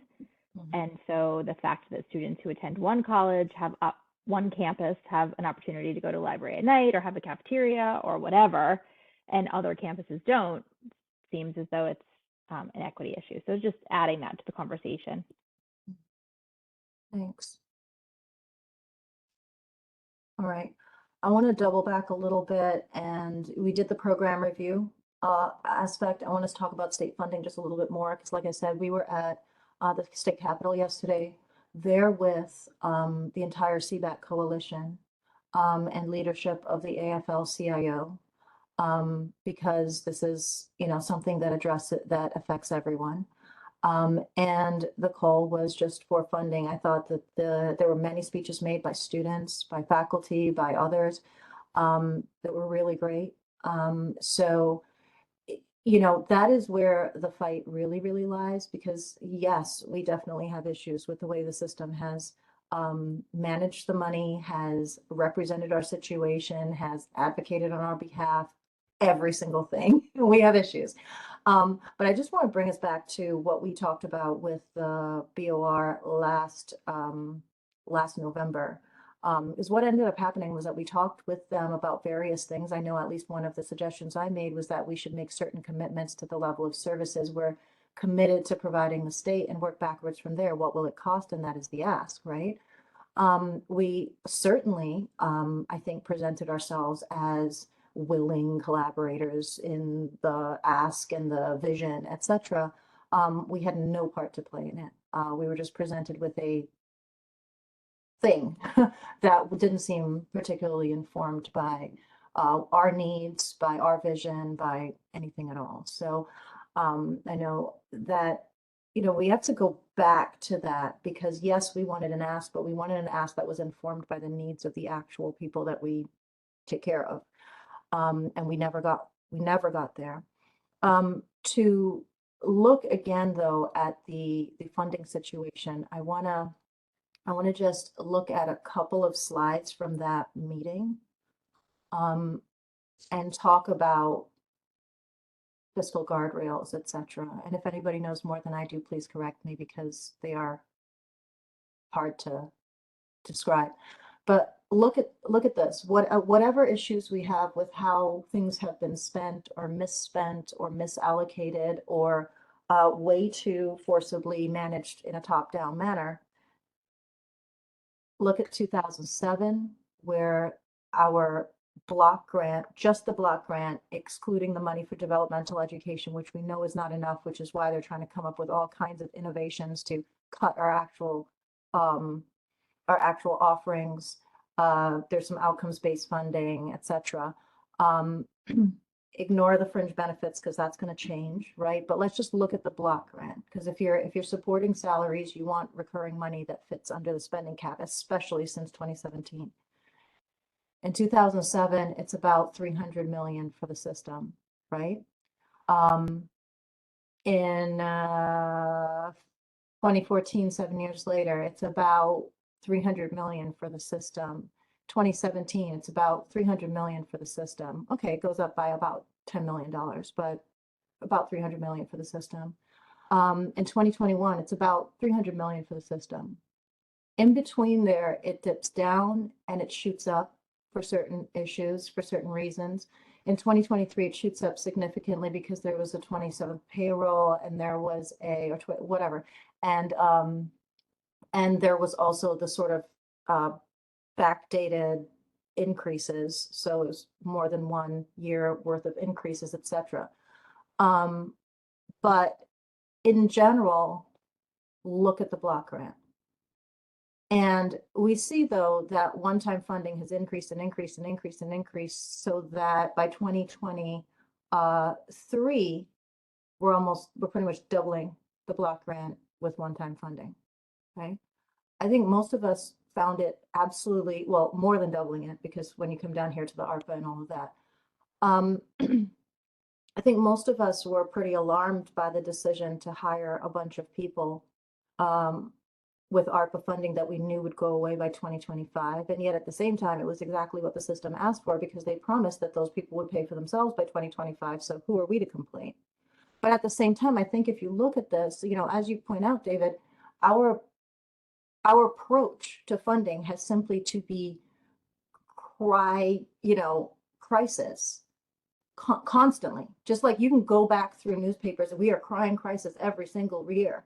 And then they throw us some money that isn't technically in the standard budget, right? Because that's the only way, because at this point, and here's what I think is important, look from 2017 on. 2017 is when the fiscal guardrails in their current formation hit. And it is also the year that the consolidation was imposed on us, right? Our block grant goes down the next year. It's still down the year after. It's still down the year after that.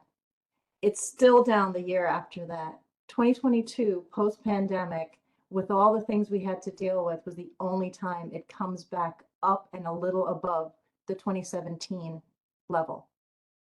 Now, the thing about the fiscal guardrails in 2017 is that it became more restrictive so that any extra money that we have is prioritized to go first into the rainy day fund and second into pensions.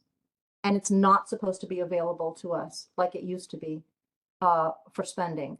The governor has taken a very strong stance, as you point out, David, on not using that money to increase spending. So the level of our block grant since 2017 represents the state's clear commitment to us, which is that if you don't incrementally increase, right? So the spending cap requires that all each year's spending is a function of some increase based on the previous year's spending. So if you're not incrementally increasing us, we're not going to fit under the spending cap. The actual needs of this system are somewhere between, right? Somewhere between our block grant and at least twice as much as that.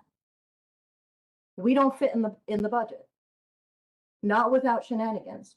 So if we were mad about guided pathways advisors being hired on one-time funding, technically half of us have been floated on one-time funding for years and years, because it's always the extra stuff that they're throwing our way, that these guardrails that were put in place in 2017 and then reasserted in 2023.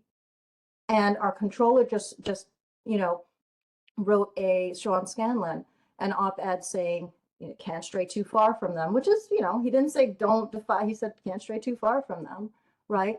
Everybody is saying we need to stay on them. So the fight really is, we need immediate bailout money this session, but going forward, what the heck is going on, right? We need an actual budget solution. And that it has to be and to me, this is not a question of a moral budget. This is a question of a rational budget. This doesn't even make sense to me personally. So I think we have to take really seriously whether it is the letters coming out of OPM, making it very clear that they don't intend to bail us out again, or it's the legislature who has, yes, absolutely, helped us out in the past few years, but never with an eye towards a permanent, sustainable path. We always have to be doing this because there's no other way to do this because we don't fit. Sorry, Brendan. Yeah, I just wanted to point out, comparing $07 to $22 is, you do need to adjust for inflation. So if you bring the $07 forward to 2022, that's closer to $600 million. So the increase, even at the bottom line, is not as much as it really looks. Especially, you're talking about $100 million in real terms over whatever it was, 15 years. Right. And if you compared spending on instruction and that sort of thing at any other college or university, that's basically nothing. Right. So it's not, we really haven't seen any significant increase in support over time compared to peers and that sort of thing. And the other thing too is I dropped in the chat, the Attorney General in 2015 wrote an opinion stating that the spending cap is unenforceable, that it's not constitutional. Now the letter that he wrote, unfortunately, the link is no longer working with the current Attorney General, but I'll get a link that works. But the cap itself is a gimmick. So to say we can't use gimmicks to deal with a gimmick is just it's meaningless. I mean, we have a legal opinion saying that the cap is a gimmick. There's no way a legislature from 5 years ago can bind the hands of the current legislature. You don't elect people in perpetuity, right, to have a permanent impact on, state policy. So I do agree that essentially there are, as far as I know, 2 or a handful of people in a couple of offices that do not want any additional support for public higher education in Connecticut.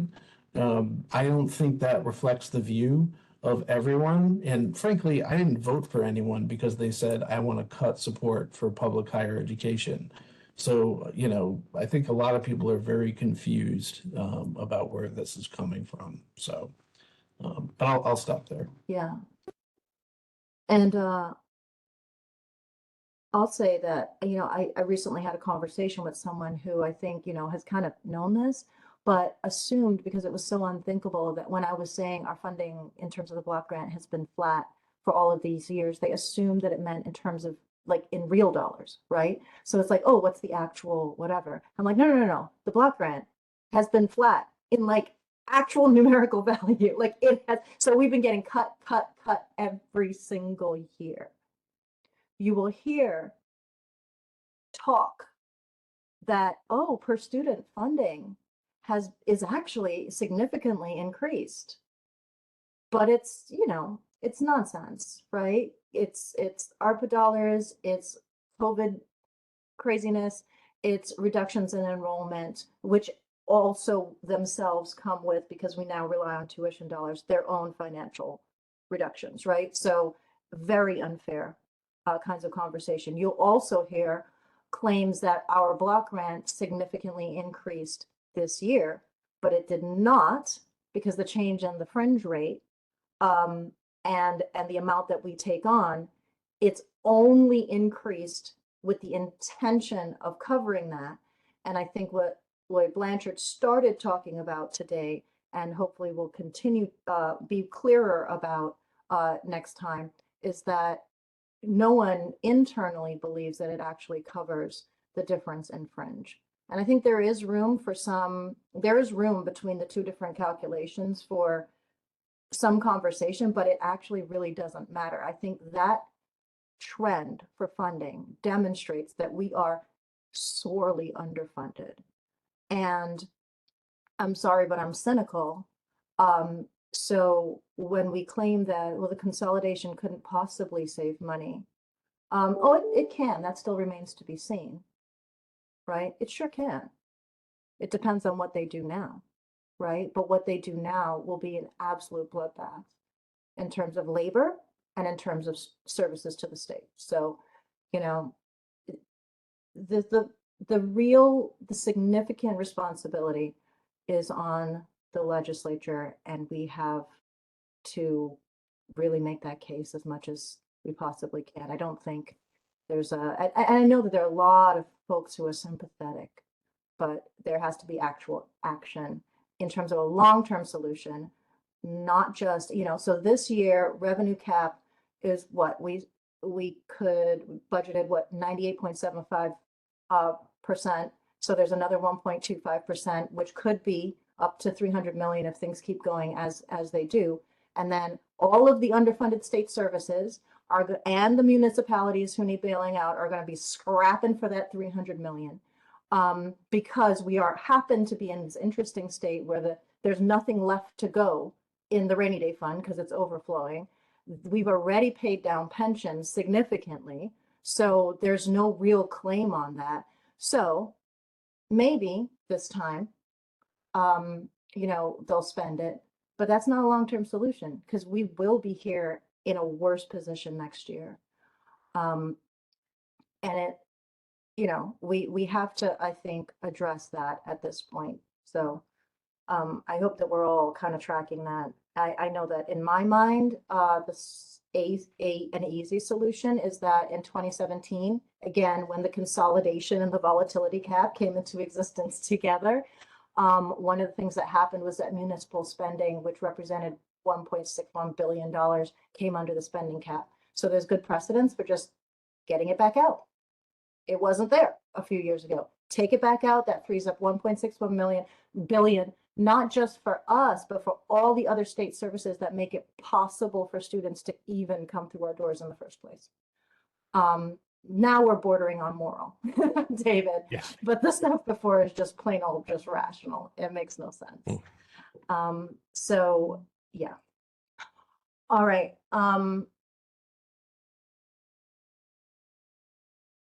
Okay. So anything else on budget stuff while we're here? Kalina, are you discussing this in context of the next FAC BOR joint meeting or just independently? In other words, what are you proposing for the agenda? Is that on the next item or does it follow Yeah, immediately? well, there's CPOS and then there's, the planning is lower down on the agenda, but Okay. I think you're right to say, yes, absolutely. The reason I'm talking about this right now is to kind of see where our heads are with what we need to talk about with the board going forward.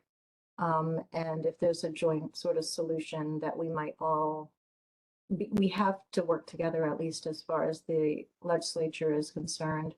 And we hope that we won't be undermined by other sort of incredible narratives that make it harder for us to advocate. What are your thoughts? Well, let me just add the following. You know, we know, and you mentioned earlier, that there's also this issue internal to the budget allocation by the legislature to the CSU, to the system, of how what monies are taken off the top from the block grants to Yeah. support the system office. Now there's two of them, and also the so-called shared services. So I think that's an issue that we need to look into as well. We, at the last meeting that we had, the joint FAC BOR, seems to me that, anyways, I had mentioned that we should be increasing the block grants by at least 8 to 10% per year for the rest of the decade. This was before the CSUS project came up to do it, you know, within 2 years or within the next year, actually. Maybe mine is a little bit slow because I didn't take into account the rate of inflation.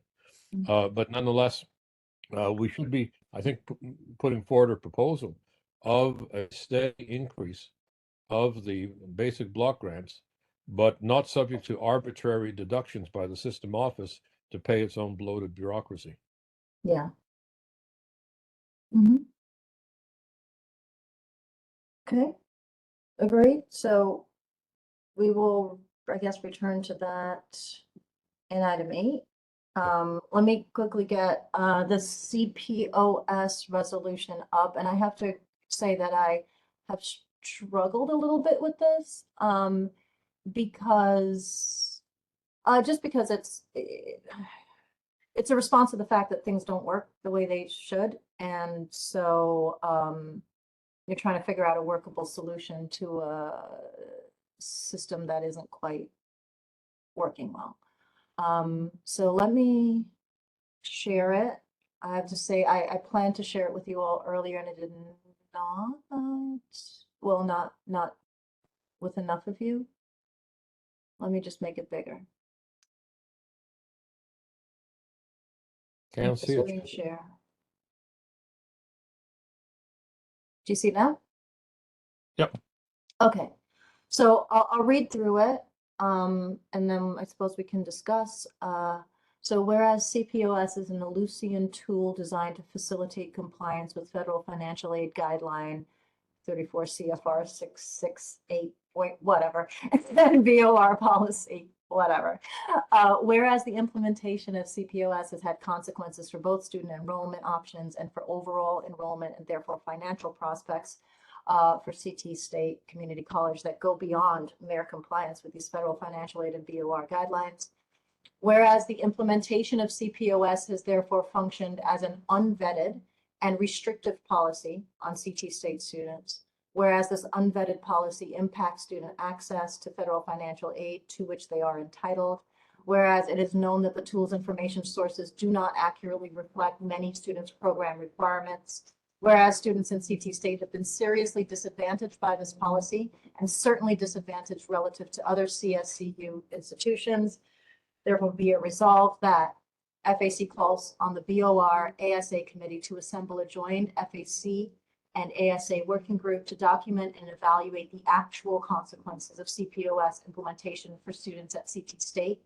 That such committee be composed of members from both colleges and universities, I'll delete this, to compare actual effects with past practice, with other CSCU institutions, and with the requirements of financial aid law,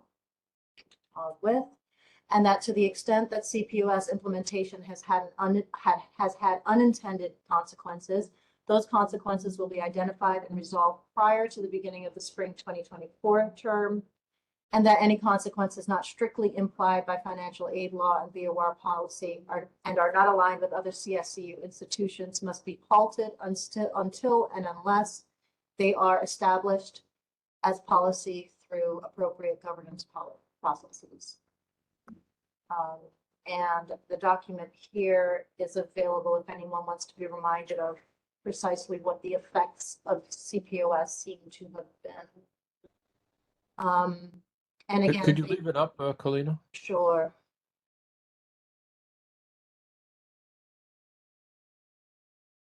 I'll make it a little smaller so that you can see the whole or more of it at once.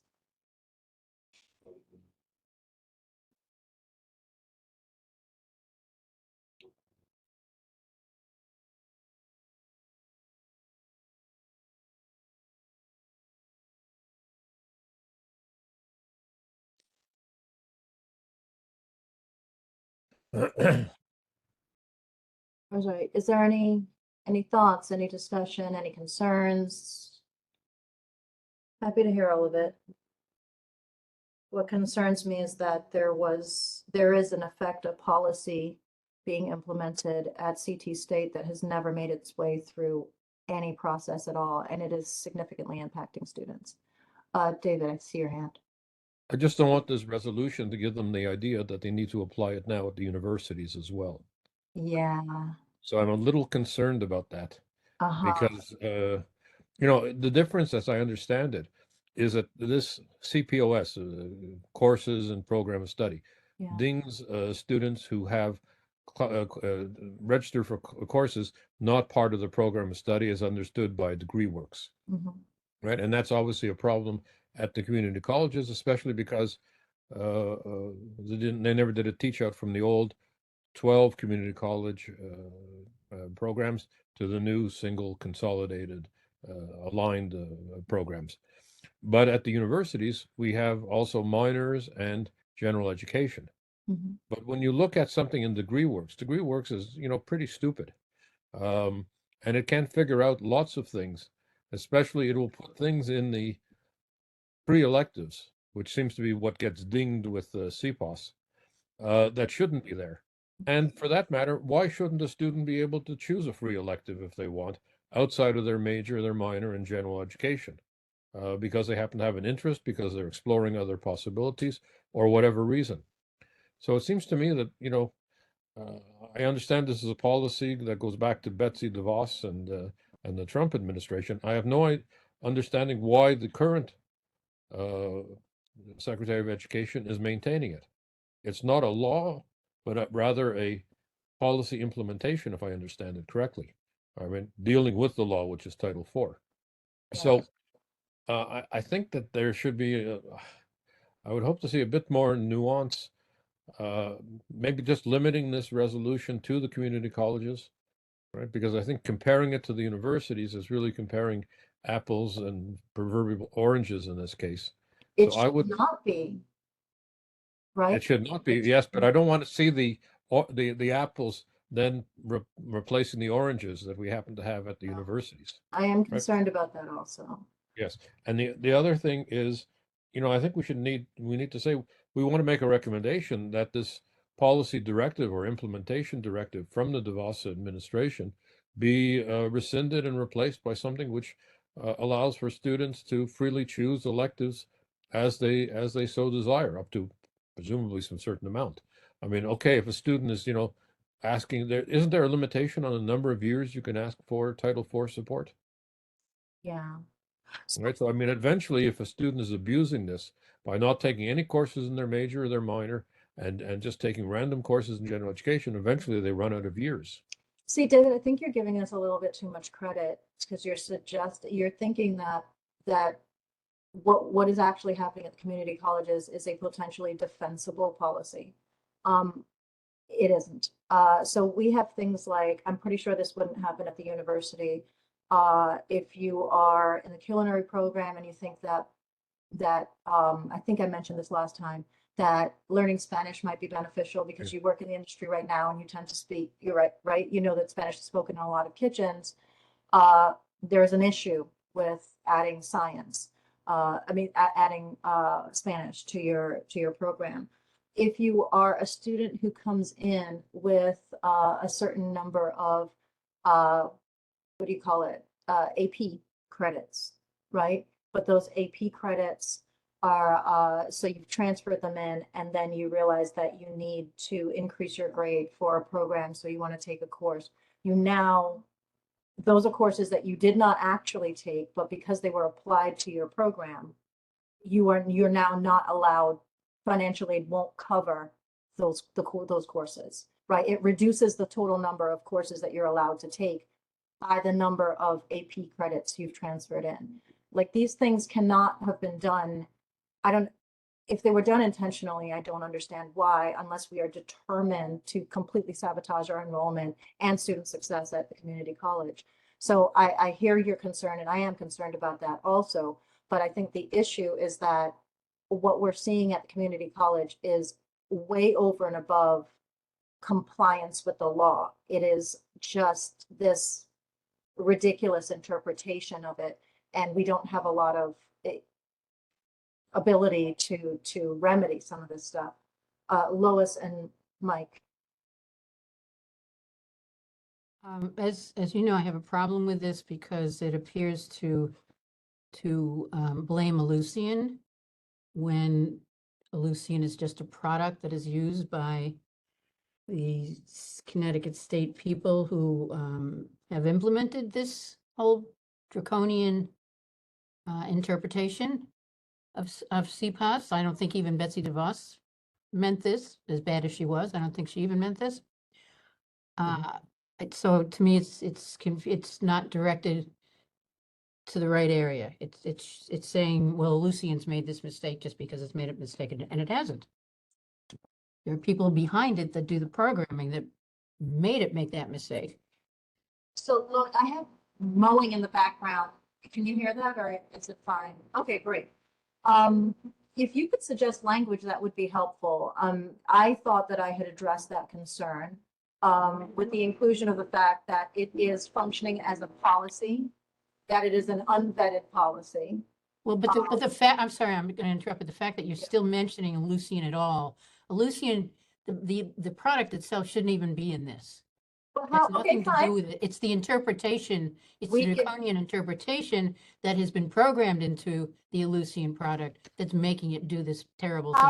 How will we make this intelligible without making reference to the tool by which they are implementing this faulty policy? And if you can let me know, I will edit it appropriately. Or is it just how we if you can think about how we can make reference to it so that folks understand what we're talking about. Because I don't believe we're blaming the tool. We're saying the tool has been abused, misapplied. But I don't think the tool should even be mentioned. I mean, I've got a whereas in another resolution that I'm writing about something else where it says, whereas the draconian interpretation of the Department of Education CPOS course of cross program of study ruling has created serious problems for our students, especially our ESL students, as they attempt to navigate through the system and apply for and receive the financial aid they should be eligible for but are not receiving, as this system continues to bill itself as one that is built on diversity, equity, inclusion, when in truth it is not. If you could put the first part of that first sentence, the first couple sentences into the chat, I can replace it. Okay. All right, Mike? I was just going to say, to address one of David's points, could we have a whereas students, whereas CPAS in a sense penalizes students that take free electives? Just that phrase, just because, it's ridiculous that students can't take a free elective and get financial aid. Good. Added free Thank you. electives. Yeah. Okay, thanks. And I'll say, yeah, David, I have the same like concern, but at the same time, in attempting to address it through CT State, we're continually told two things. One, this is what the law requires, just what the law requires. And two, when we're asked, well, how does it compare with how the universities are doing it? Because look, again, we got a consolidation forced on us with a justification of equity. And if what it actually does is impose things like this that disadvantage our students relative to the students who go straight into the university, relative to students who used to be at the independent community colleges, that's a problem.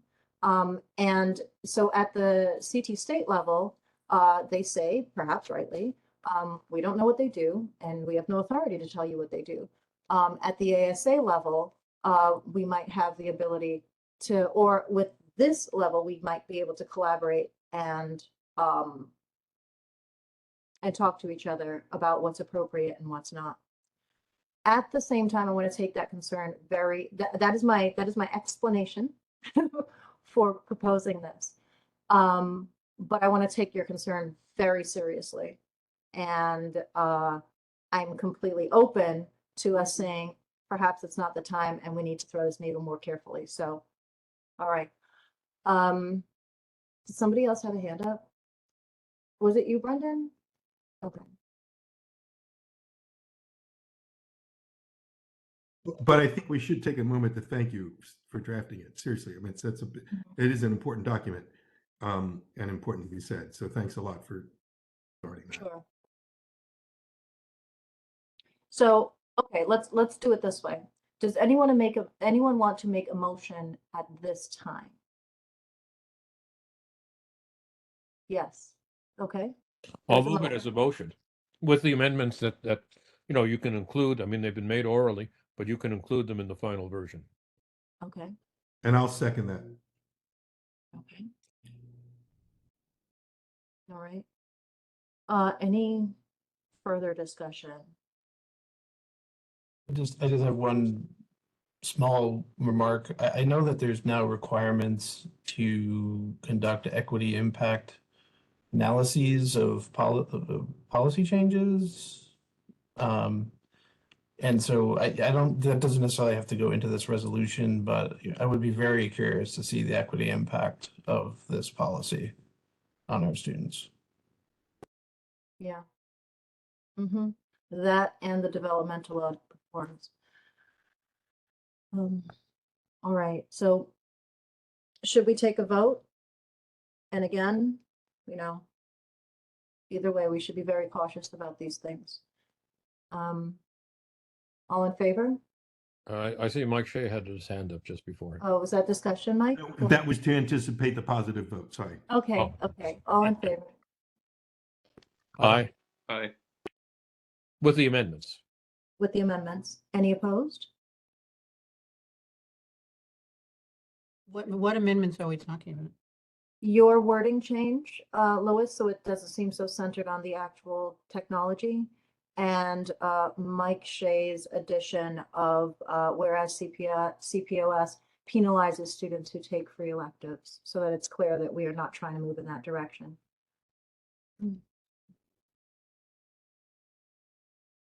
Okay. All right. Okay. Any opposed? Okay. Any abstentions? Abstain. Okay. Gotcha. Well, thank you all. We will tread carefully. Hopefully we'll get a solution now. All right.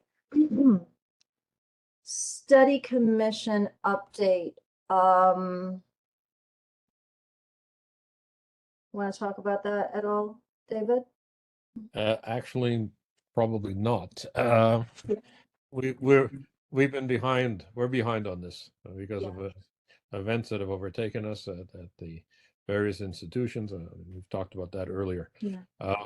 I'm still going to work on my contribution, which is the critical history of the Board of Regents, and I'm going to extend it from where it ended off in 2019 through all of the fun and games that we've been through, most recently up to and including this latest resolution that we've critiqued. I know that there's other material as well, and I think we just need to consolidate all of that and put it together. If every person who's on the commission can just send in their contribution to me, I will work it together into a single document. I think we're at that stage. I don't know that we need to meet again. I mean, it was pretty clear what we wanted to do. So that's my call. I would actually ask for at least one meeting between now and the joint meeting, because I think we're going to draw from this fourth Okay. joint meeting, and that might be a good way to think through how to do that. Okay, what is the date for the joint meeting again? Joint meeting is November 17th, and we would need to, if we wanted, any documentation for consideration at the meeting and distributed, to provide that by noon on November 10th. Okay, so So, yeah, let's do one more meeting then. yeah, I'll yeah, I think it'll be worthwhile to discuss that. And that's the next, item on the agenda also. So would you want to do that next week or the week after? Let's put out a poll and see. Next week would be good, because we're gonna need to scramble to get some stuff together. All right, so next week, Wednesday or a Thursday, will that be it? For me, yeah. And are we talking about something after in the evening at 7? Or earlier, say at 5? Anything in that range works for me. We'll do a poll, right? Okay, And- we'll do a And poll. also, because this concerns the content of the joint meeting, if anybody else would like to come and weigh in, please let me know, and I'll just keep an eye to make sure that we don't end Okay. up accidentally hitting quorum. All right. That works. Okay. So the plan for the FAC BOR joint meeting.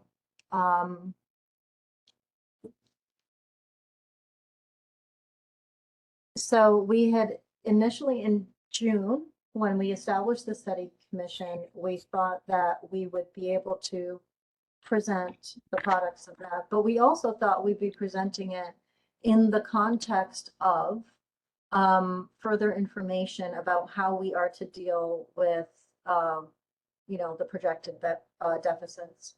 At the moment, I'm not clear on when we are going to receive any information about mitigation plans, etc. And it's entirely possible that when we receive information, because there's supposed to, I think, maybe be a new meeting of the board added to the calendar for November, but it's not clear when.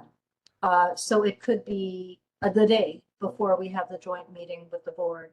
So it would be really nice. I think we had in mind that we would be responding to or contributing to whatever they have under consideration, but not a lot has come our way in terms of how they intend to respond.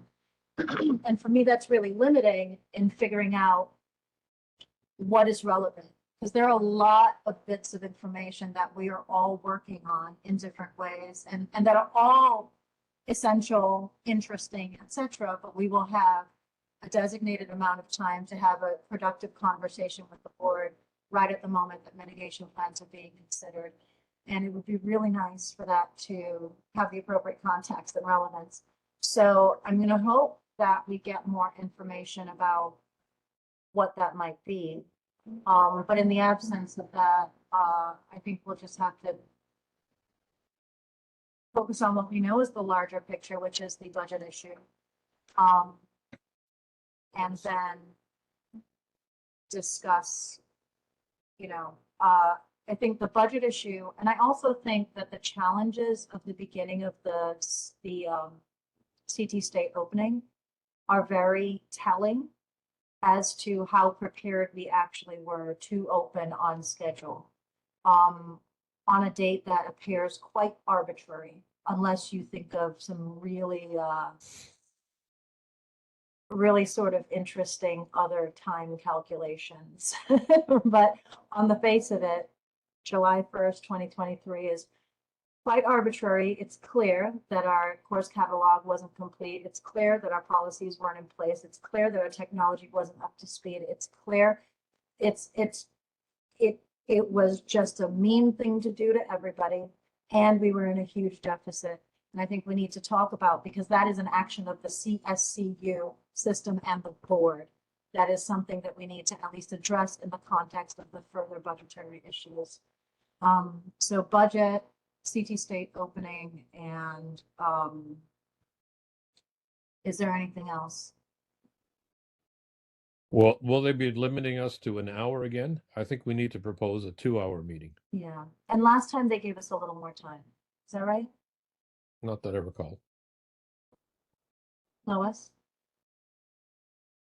I hate to be really, really, really incredibly cynical, but I'm going to be really, really, really incredibly cynical. What are we expecting out of this meeting? Why would we want more than an hour? They're not going to listen to us for an hour. We're totally wasting our time. Why do we want 2 hours? What are you expecting to get out of this that we have got, that we haven't gotten for the last 6 years? Good question. I want to Lena, meet with do you have an Laurie's answer? cat.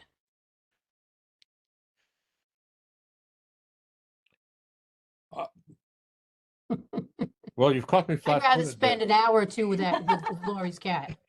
Lois, you've caught me flat-footed on that one. Words. I don't have a response. It just seemed to me that we were a bit rushed at an hour because it takes a while to get started, and you've got a couple of philosophers here who, as they say, it takes the first hour to sharpen their pencils.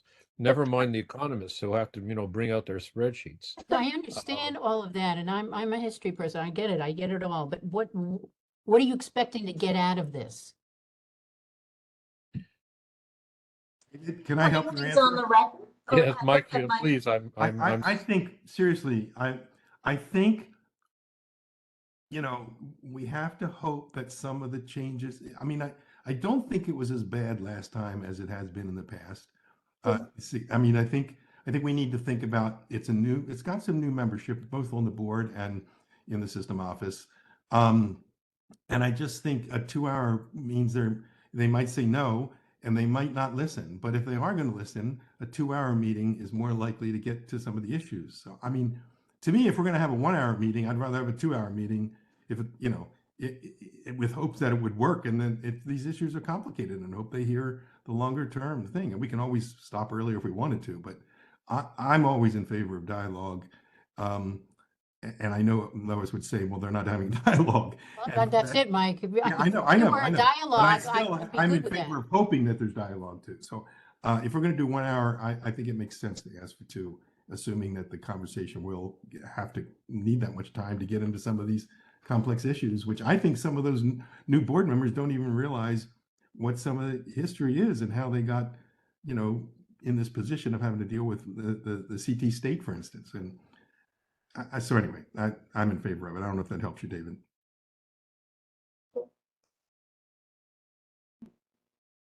We can always compromise on an hour and a half, but I don't know that I have the physical stamina to do 2 hours with these people.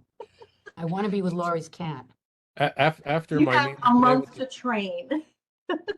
after my meeting today with the finance committee, I'm kind of sympathetic to Lois, but I understand Mike's point as well. I think it doesn't make any sense to say an hour and a half, but I suppose that would be the compromise.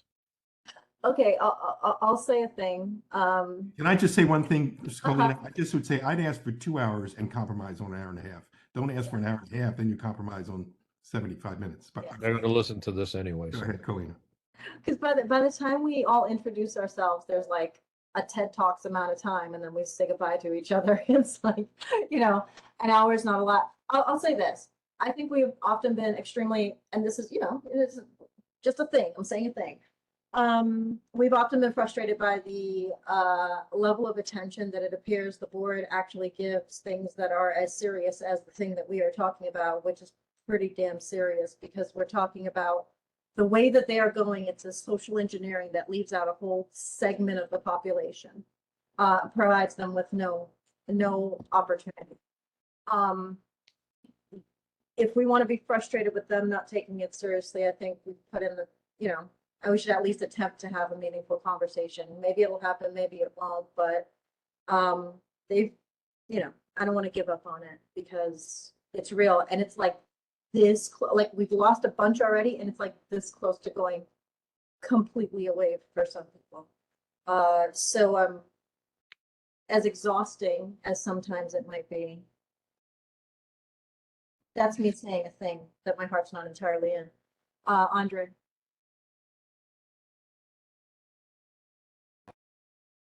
You're Can't hear not you, Andre. You're muted. Andre? Andre? I'm sorry. The thing is that we are already spending a great deal of time talking about all these problems. And I think ultimately we do it because we hope at some point somebody will listen. So, you know, I guess I'm on the cynical side too, but for a matter of principle, I think we ought to be optimistic because at some point we got to believe that somebody will actually hear us. Do we follow the same procedure as last time? We suggest a topic and they suggest a topic? Actually, it appears from Pam's email that since they were expecting us to present based on our study, it's just sort of, hey, provide us with stuff and we'll go from there. We'll have to establish an agenda, which hopefully will be, we'll be providing stuff in writing ahead of time, short presentation, and hopefully, like last time, room for actual interaction between all of us. So that's the hope. Well, I'd also like to propose as part of the joint meeting, our proposal for modifying the relationship between the FAC and the BOR. That is to say, Yes, the agenda item. that's the thing. And also, I now insist on the quorum and the vote in the committees. Yes, sorry, thank you. That's what I forgot. We were supposed to present that or discuss that resolution also. Yeah, I think that's key. yeah. I mean, that's a forward proposal. That's something that we're suggesting in order to improve their functioning. Mhm. Yeah. Okay. Old, new business? Motion to adjourn. Okey doke. I'll stop the recording.